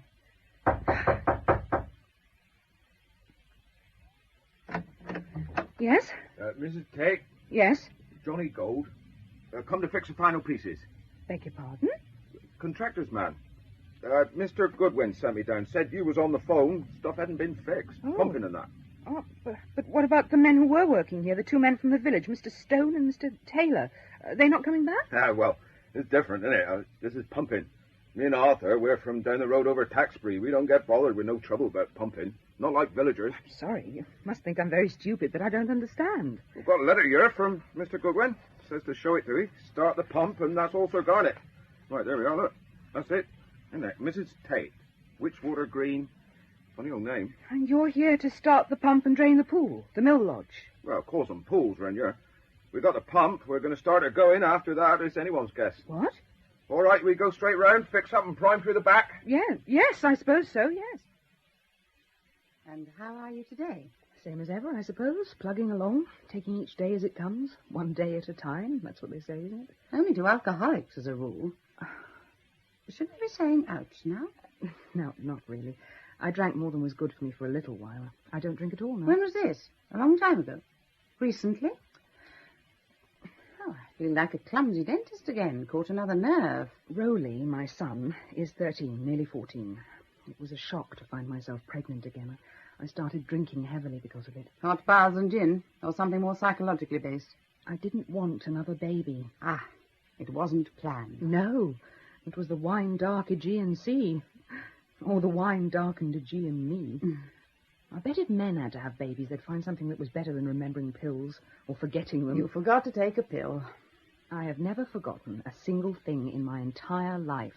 Beside me, elephants are dilettantes and poseurs. Listen, I'm a highly trained, skilled, hard-working, dedicated solicitor with a very successful job. I had a son, and I loved it. Love him. But I was keen enough to send him to boarding school so I can go back to work. Do you think there's enough drink distilled that could make me forget anything that might stop me from being me? Would you forget, would you? Oh, don't at me. I've had enough to last me forever. Mother, husband, neighbours, sister, all humming and umming and smiling. Dear Barbara. She got broody and wouldn't admit it. Never mind, dear. We all know how it feels. The maternal drive's too strong to stifle. Nobody blames you, dear. I didn't. Okay. So what's your answer? Hang on to enough of my personality for another 6 years and then start again. But it's not easy. That's not what I meant. Oh, that. I don't know. A duff pill or... Or what? Nothing. All right. So what can we do to carry you through these next 6 years? Always provided you stay here 6 years. Do you like the village? It's all right. It's a surprising place. It's not a surprising place. It's the least surprising place I've ever been in. It's absolutely and totally predictable. I'm surprised anyone ever comes to live here. You came, didn't you? I'm a local girl. Girl? Woman. I went and came back. What brought you here? Particularly to Witchwater Green. Yes. Where does the name come from? No idea. Someone thought it was pretty, I expect. Same as most house names. Why did you come? We were looking for somewhere handy for lots of places, and with David travelling such a lot, we had to be about 20 miles from the airport. That's it, really. So few houses fall empty. You were lucky to hear about this one. I suppose it comes under the heading of medical advice, really. My doctor heard about it and thought I would be better quiet. He views women as a vastly interesting set of orifices. The only one he doesn't care for is the mouth, and that he prefers shut. I was pleased to find you were a woman. I quite like it that way myself. Your doctor heard about it, the house? Well, someone wanted to sell quickly for some reason or other, and we were in the market with hot hands full of lovely money, having sold our own and been left with nowhere to live. Talking about your doctor... Yes? He sent me your notes. Oh. And now I know why you asked me if I thought you were mad. Well, I had some very funny notions. Would you like to talk about them? No, not now. Well, if not now, then some other time, maybe. Maybe. Are we finished? Next time, I'd like to have a better look at Sarah, isn't it? Yes. Why? A double as doctor and health clinic. We'll need to see how she's progressing, that's all. That's all. I don't see why. I'm sorry, but I just don't see why. Well, what we got to do first, we got to take the water out of this land here. There's no deep mystery, missus. Simple matter of doing things in order, nice and regular, that's all. But the important job is to drain the pool. You must see that. Been here some few years, by all accounts. Can't be no almighty hurry, I shouldn't think. Oh, damn. The baby crying, missus. Look, why don't you go and tend to her and leave us... I'll do what I'm best at, and you do what you're best at. Is that it? It seems to make sense to me, missus. Oh, damn, double damn.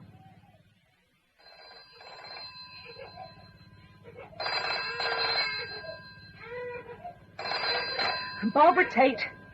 Because I can't remember the bloody number, that's why. Anyway, I'm a person, not a set of digits. Oh, David, I'm sorry. Where are you? At the airport? What time will you be home? Bahrain. Oh, David, that really is the last straw. When will you be home? That's nearly 3 weeks. The damn babies cry and the workmen will not do what they're supposed to do, and this house weeps and creaks in the night, and I wish... Oh, I'm sorry. I know how you worry. No, I don't want you to talk to anyone. Just finish your business and come home as quickly as you can. Fine. Where are you staying? All right.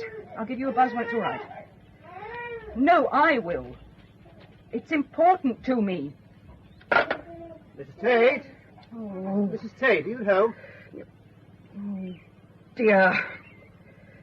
Come in, Reverend Roy, come in. From the look on your face, I'm stopping you swearing. Shall I take a turn around the garden, or better still, can I listen? Listen? Well, even second-hand hellfire and damnation's better than nothing. Or can I help? Well, I don't think prayers would be any more good than curses. What is it? The men have come to start the pumps to drain the big pool. And they're insisting that they can only drain this little puddle at the side. They have to do that before they can start on the big one. Why? And does it make a great difference? It makes a difference to me. You see how the house is built? Yeah. One wall of this house is the bank of that damn pool. I still don't understand. And I don't want to sound like a hysterical woman. I don't want to sound like a hysterical anything. Sit down a minute and tell me. Listen. Can you hear anything? Well, the pump. Normal noises. Birds. Breeze. Trees rustling. Can you hear any water noise? No. In the night, imagination or not, I can hear water noise. There's a huge pool right next door to the house. Of course you'll hear water noises at night when everything's quiet. Yeah.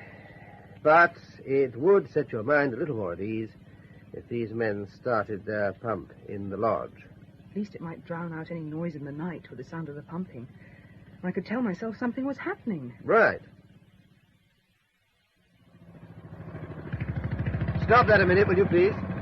Hello, Vicar. John Gold, isn't it? That's right, Vicar. Johnny Gold over at Taxbury Way. Brought in special for this one, Vicar. Mrs. Tate says you won't drain the big pool. Well, it isn't a matter of won't, Vicar. You know that as well as anyone. It's a matter of small things to do, and then maybe big things will happen. What are you saying? Country expressions, Mrs. No more. Country sayings. Will you start the pump in the big pool, please? Well, I can't do that, Reverend. I've got to... Do you know me? Well... Do you? Yes, I do, Reverend. Start the pump in the big pool, please. In the lodge. That's quite fierce. I'm amazed. If I'd been an evildoer, I'd have been very impressed. An evildoer? No, not you, Mrs. Tate, not you. Of all people, not you. Of all people? Well, let's say I'd be surprised. Disappointed, too. Okay, but thank you anyway for the compliment and the miracle, even if minor. Well, I understand local people. They sometimes seem obstructive. Often it's no more than a different way of looking at things. I've been meaning to ask you something. Yeah? Why is the church built so far out of the village? Oh, pure availability of land, I should think. Most of the village, the old village, nestles in the hollow. The church came quite a bit later. They put it in the only place that was left. When we first drove here, David and I, all the land around was so dry and parched, we were depressed. Yes. It's been a poor summer for water, but that doesn't bother us here too much. It's as if the village sits in a green cup. When you see it from a long way off, from the high road, it looks like a green velvet cup.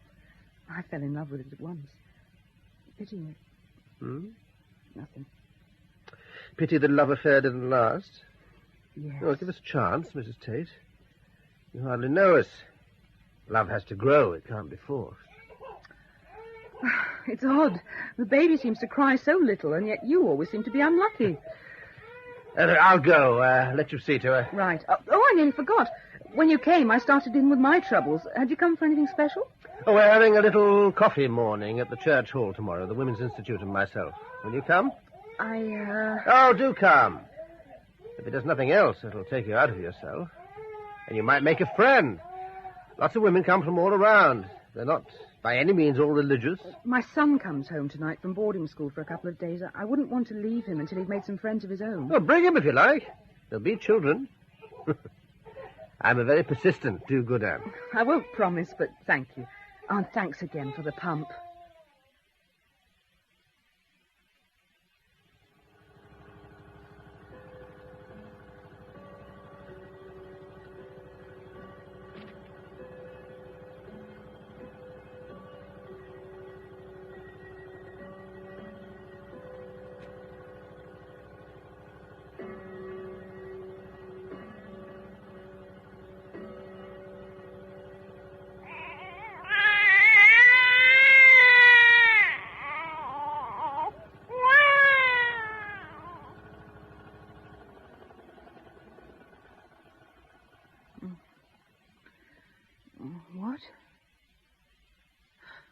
What?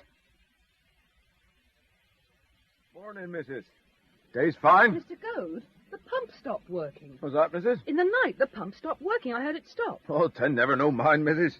Stop time to time, pump will. Leaves, bits of twig jammed back down by the pipe. Ain't never no mind. Soon be clear, soon be pumping. Oh, I have to go out later to the church coffee morning. I'll leave the kitchen door on the latch so you can make yourself some tea. Oh, thank you, Mrs. Yeah, go on up over the brow, Arthur. See how that pump stopped. Soon have her fixed and working. Thank you. Rowley, will you please get up? We're going out and I don't want to be late.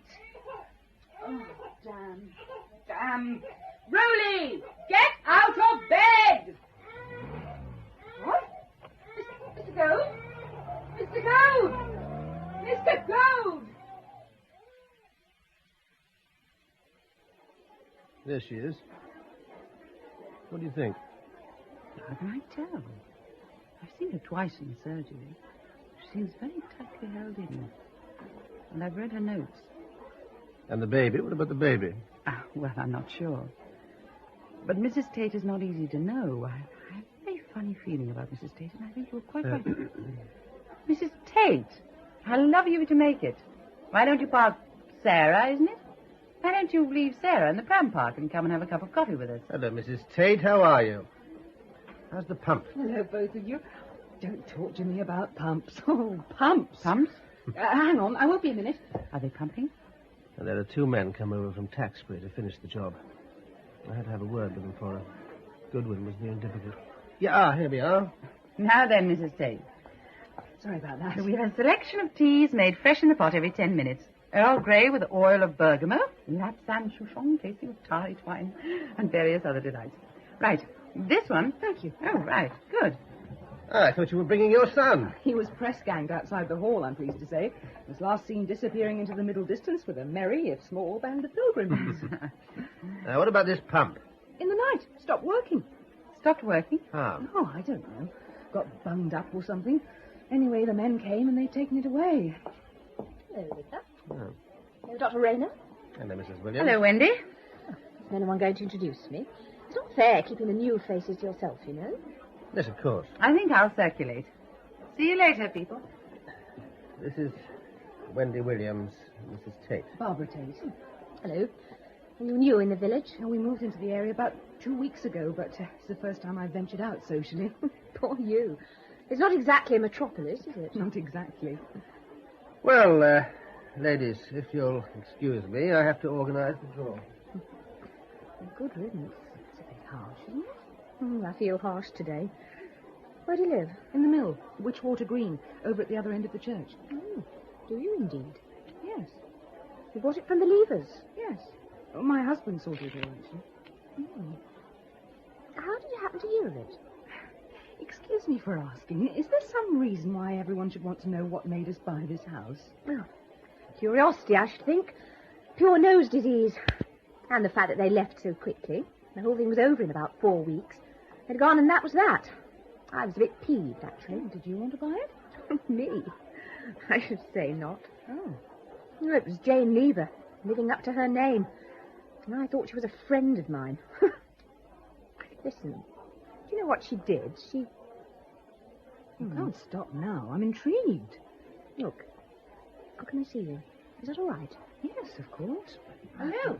How's it going? Making friends? It was a patronising.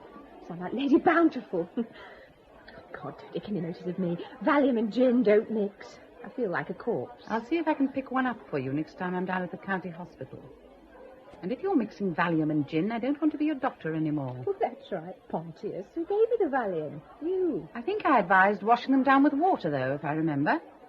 Those things do not mix with booze, and I won't tell you again. Actually, if you do it again, I may not be able to tell you, or you won't be able to listen. Oh, Mrs. Tate, Roy Brown asked me to tell you he'll be popping over later to make sure you get your pump started okay. And your little cherub is making signs of wanting to go home.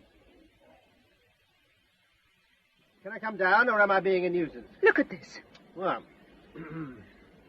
Oh. Yes, oh. I thought you said Goad had taken the pump away to fix it. That's what you get for jumping to conclusions. All that happened was I heard him drive away. I can't believe it. Let's have a look. What's the matter? Nothing. I don't believe you. What's that? Oh. The pipe's been cut.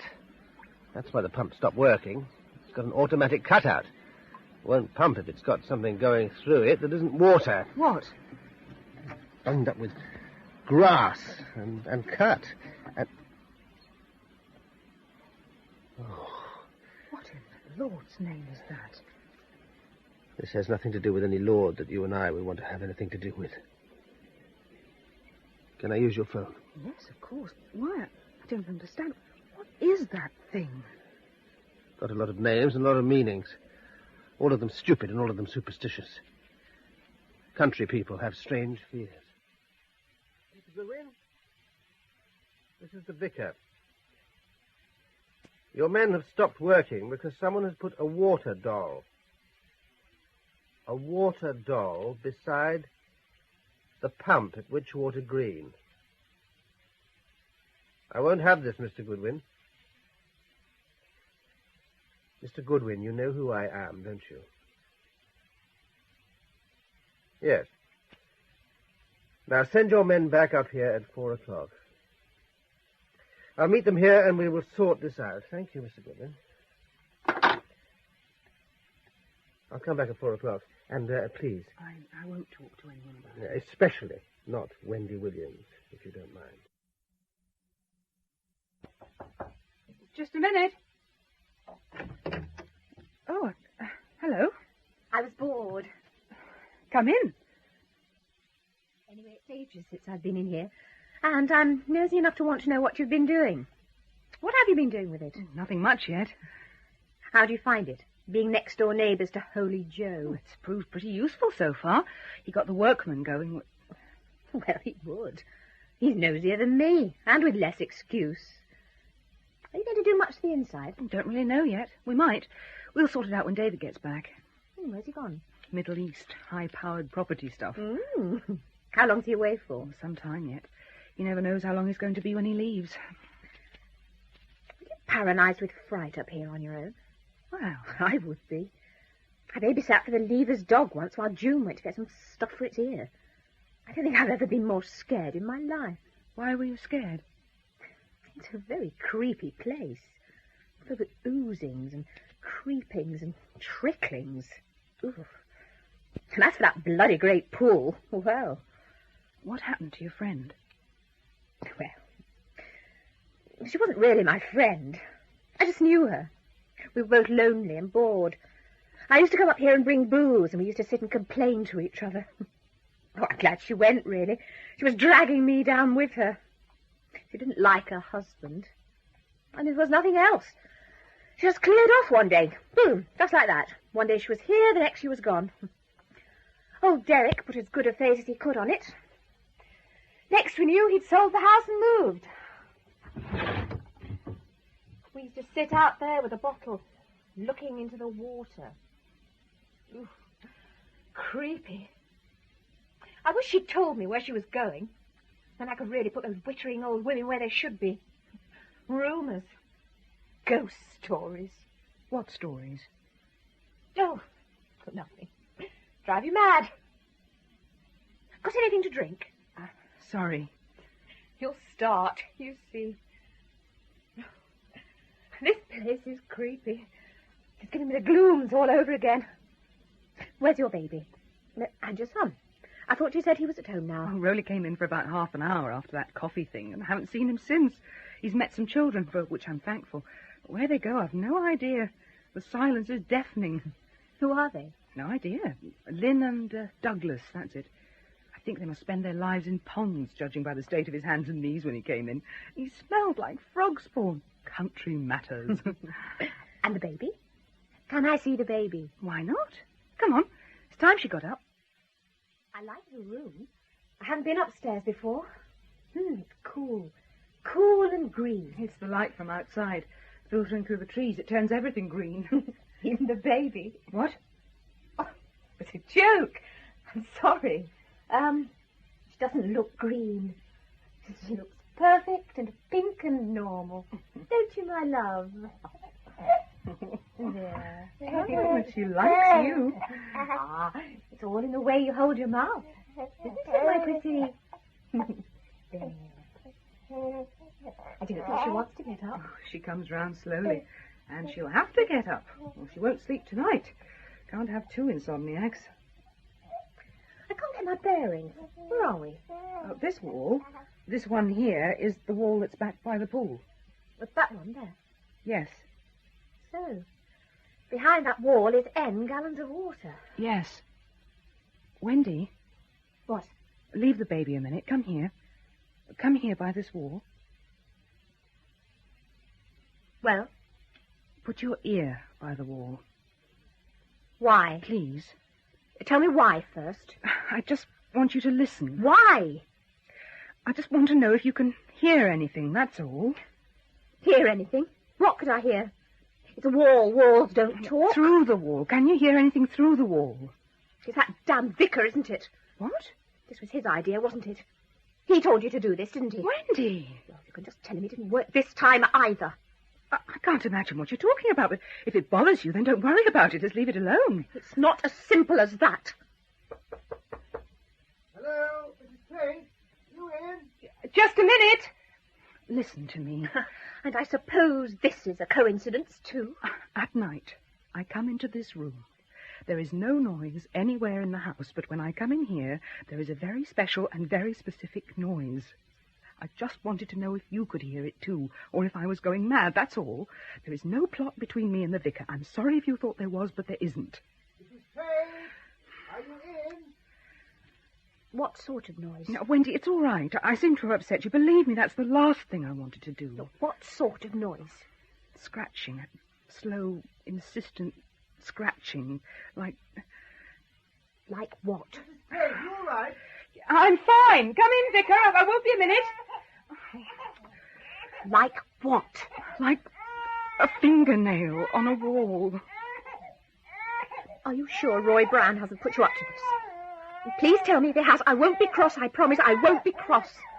But I must know. Come on down. I'll prove he hasn't. Hello. I came in. So I see. Vicar. It's all right, I believe you. It's all right. No, it's not all right, Wendy. I'm getting very tired of people and mysteries and hints and illusions. I want to know, and the best way to find out is to ask. Is something the matter? I just asked Wendy something, and she reacted as if she'd been shot. Barbara, please don't. I asked her to put her ear to the wall and tell me if she heard anything.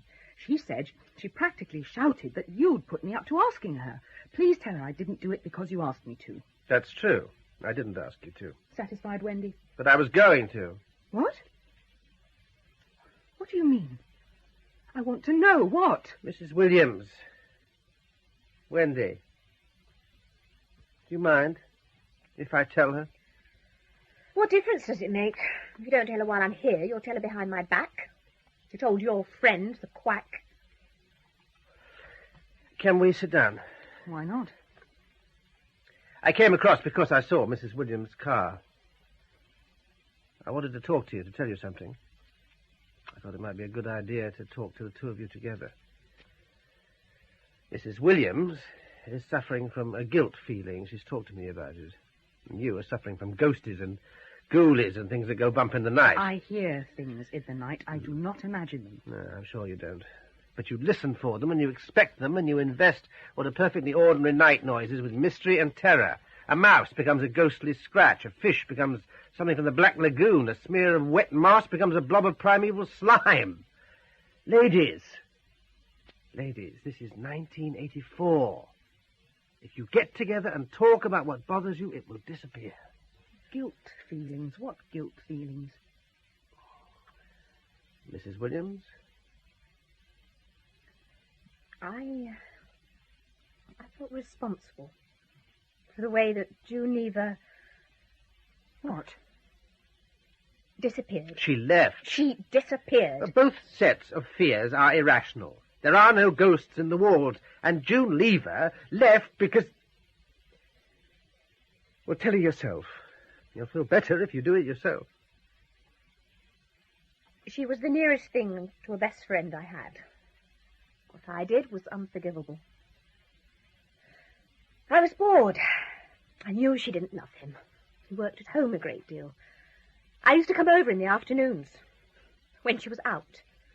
One day her car broke down and she walked home from the village. She walked in on us. She spat at me. 3 days later, she went away. I don't excuse what you did. I haven't even any right to comment, but if there had been anything worth saving in their marriage, they would have saved it. What made you worried about the walls?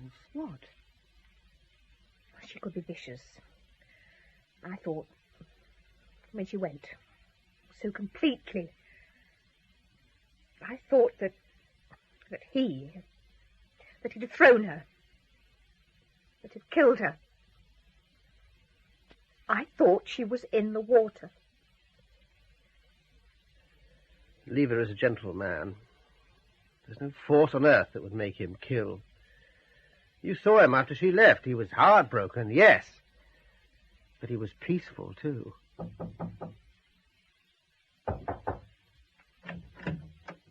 Oh, hello, Mr. Goad. You're early. Wouldn't mind getting started. Wouldn't mind getting finished, neither. The vicar's here. Oh, aye. Won't be no doubt there. Vicar will be here right enough. Will you come in?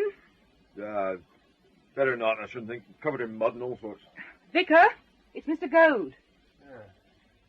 Did Mr. Goodwin tell you what I told him? Well, I don't know, Vicar, do I? He told me to come up here, told me you'd give me the telling of what I should do. I told him I'd do what I could do. After that, well, you know the village better than me. I can start that pump, no question, and I can put that pipe in the water. Whether they both be there in the morning, well, you've got a better idea than me. Taxbury's where I live, but I got cousins in Felbury, and this is where my mother was raised. I'll start her, but I won't come back no more. You know what was on that pump. You seen what was in it. Will you excuse us a minute, Mrs. Tate? No. Beg your pardon? No. I want to know what's going on. Well, why do you want me to excuse you? Do you want to say something to Mr. Goad that would make him get on with what I'm paying him to do? Yes. Well, then, it would be nice if you would do just that. Oh, right. And then, if he decides he doesn't want to do it, he can tell me, and I can drive over to Wakeminster, and I can get a pump myself, and some instructions, and I can damn well drain the pool myself, because I'm getting sick to death of hints and allusions and sabotage. I think someone doesn't want that pool drained. Right enough, missus. Truest word been spoke here today. Well, I've been about any road. That's a harsh thing to say. It's not harsh. Not meant harsh, leastways. Can we walk over to the pumping area? Or not, as the case may be. Where are you going? Oh, you might as well come. I think we might be going to hear the legend of the water sprite.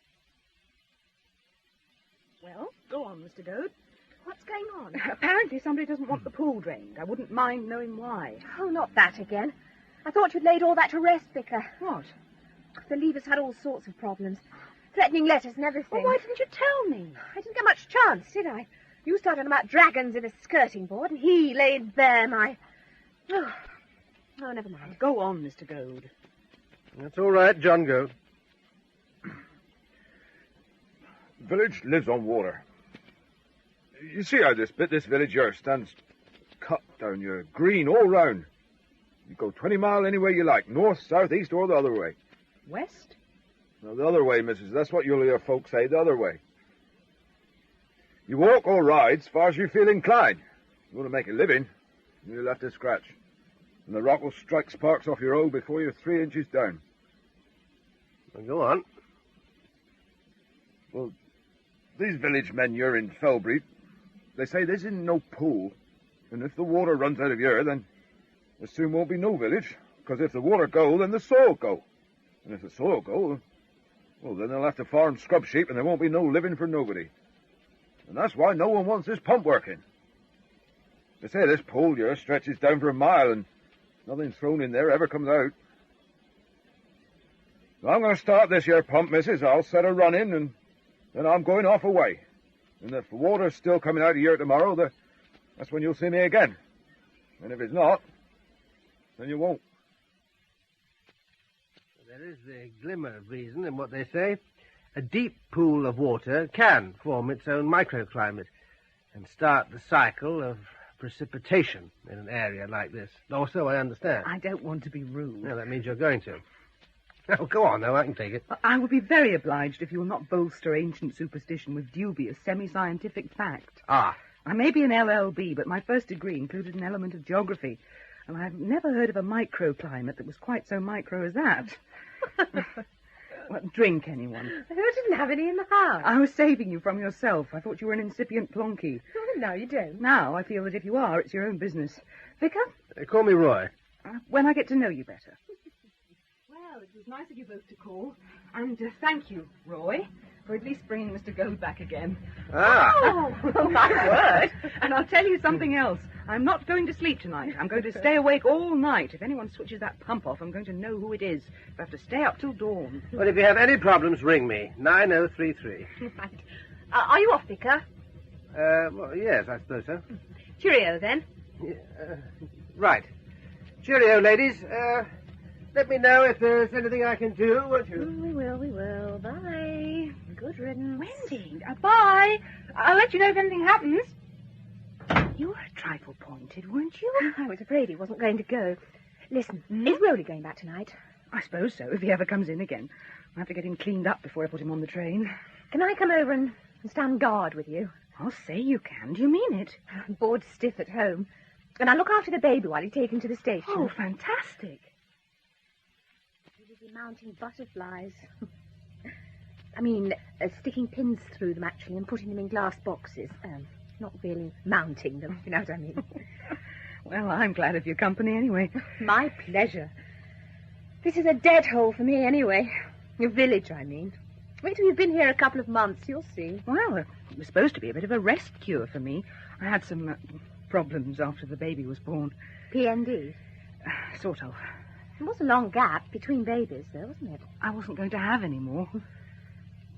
We were on holiday. Rowley'd gone to boarding school. I'd had a bad year at work. Got very involved with a client emotionally. And we decided to try and save a rocky marriage. Can you keep a secret? I'm not very good at it. But in your case, I'll try very hard indeed. Honest, anyway. I went out swimming one day in the sea. I was a bit unhappy. I swam way out and lay in the water face down. Then I turned over and floated for a bit. The sun was low and the light turned me and the water all golden, washing me in light. I thought, how lovely for it to all end like that. I was very unhappy. You must have been. Suddenly there was a great surge in the water under me and I went under. Well? I was missing for about 12 hours. Some fishermen found me. When they found me, I was naked. A little while later, after we got home, I found I was having a baby. My mind flew into little bits. I couldn't put it back again. I felt that everyone was looking at me. My doctor heard about this place, and David came up and fell in love with it, so we moved. Well, quiet enough.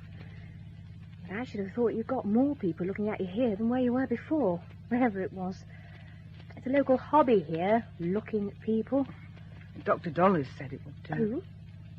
My doctor, Dr. Dollis. He said... What's the matter? Jane Rayner, your doctor here. Well, the only doctor here, come to that. Her name is Dollis before she got married. It's one of the old village names. And Mother still lives here at the bottom end. Her brother's a doctor, I think. How funny. I wonder why she didn't say.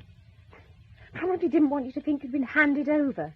I didn't want to fuel the paranoia. I'm sorry. What's the matter? Listen. I can't hear anything. Nor can I. The pump has stopped. Come on. The water's still trickling.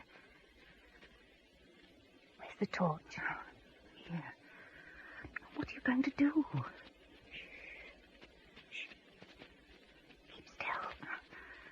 Oh, I'm going back in to ring Roy Brown. Keep still. There's someone moving over there. No! He fell in the water. He didn't fall. He didn't. He ran, and he jumped in the water. He jumped. I mean, did you see? Did you recognize him? Oh, there's no sign of him. He's not coming up. I can't see anything. You'd better ring the police. And get Roy. Roy Brown. There's no need for you to stand here, either of you. It's not your fault. If I hadn't switched the torch He on... jumped. You said yourself. It was nobody's fault except his own. It's getting light. Oh, never known hours take so long to go. There's no point in bringing any machinery up the lane in the dark. Oh, thank you for coming over. Quadrant, here, quickly. Have they found him? Wendy, where are you going? I'm sure. I think I know who it is. No, leave her. Well? Couldn't believe it. When I saw him in the light from the torch, I knew. Who is it? It's Derek. It's Derek Lever. The man you bought the house from.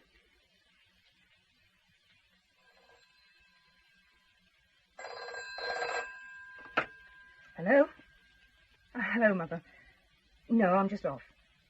No, Wendy Williams, the woman who was with me. She's coming over to look after the baby. Well, she went to give her evidence yesterday. I told you, you just don't listen. It's a coroner, that's all, and it's a preliminary hearing. Must have been out of his mind, poor devil. I have to give evidence about some letters he wrote to David. He was trying to get us to sell the house back. Oh, David was trying to keep me from worrying, wasn't he? Yes, very kind. Just nearly drove me out of my wits with fright. The doctor's given me a tonic. I feel much better. Now, I can't stop to argue with you now, Mother. I'm late for the stand hearing, and God knows where Rowley's off to. Here's Wendy. Bye, Mother. Hello, hi. Look, the baby's asleep, and the Lord knows where Rowley is. Can I go? I'm late. You look very chirpy. What's that stuff they're giving you? Iron, I think, but I don't care. It could be anything, but it's keeping me alive. See you later. Bye. And don't give cheek to the coroner. He's got no sense of humour. That was quick. I haven't fed the baby yet. Hey, you've only been, 2 hours? Less than that. Is she awake? Well, she woke up early. So I asked Rowley to take her off for a walk with those unseen friends of his. Hey, listen. I've been reading this book. This really is weird. Absolutely shattered. Just a bit... Oh, sorry. What? Uneasy. I thought it was all over, but now... Is there any tea left? I just made it. Here. Now.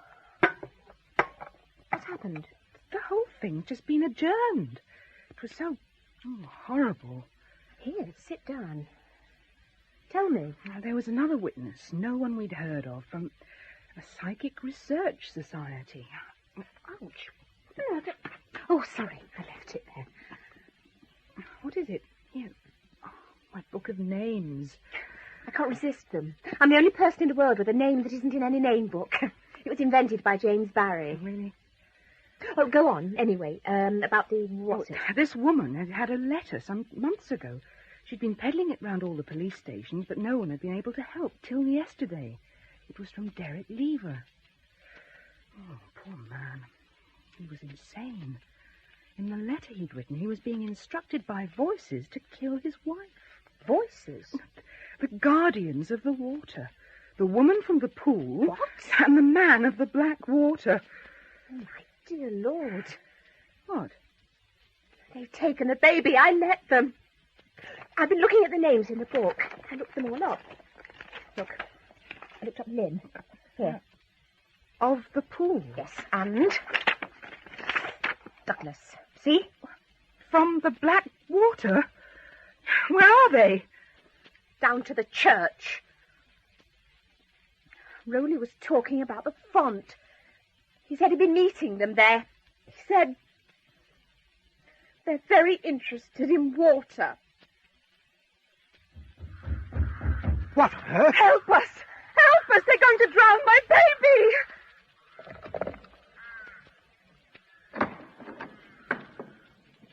In the name of the true God, the one God, I command you to leave the child. I command you from the depths of my being and the bottom of my soul. I must confess, all I felt was silly. For 30 seconds, I thought my heart was going to stop. It was my fault. I know it wasn't funny at the time, but the looks on those kids' faces. I think they thought they were about to be struck down. Well, they might think twice, though, before they have any more mock christenings. Oh, there's your husband. Oh, come on, Wendy. Now's your chance to meet an international typhoon. Right. Reverend Roy. Dr. Jane. Well done. She seems easier. What have you given her? Peace of mind. I should have done it sooner. What? Modern sort of opium. Have you seen the baby properly? I think my brother was right. The legend coming true. After all these years, the child of the water. That colour, that pale olive, is exactly right. Only one test, then. And we'd already have had that if it hadn't been for that name book. You must be careful with the water names. Who will test the child? Soon. Soon. And if we're wrong? The husband thinks the child is not his. The woman is not sure. Ample motive for a drowned child. Oh, Mr. Tate. How nice to meet you after all these adventures. You really must be more careful where you buy a house. In Witchwater Green, by Don Webb, Pam Ferris played Barbara Tate. Nigel Anthony was the Reverend Roy Brown, Kate Lee, Wendy Williams, Jenny Lee, Dr. Jane Rayner, and Brian Southwood, Johnny Goad. Witchwater Green was directed in Manchester by Tony Cliff.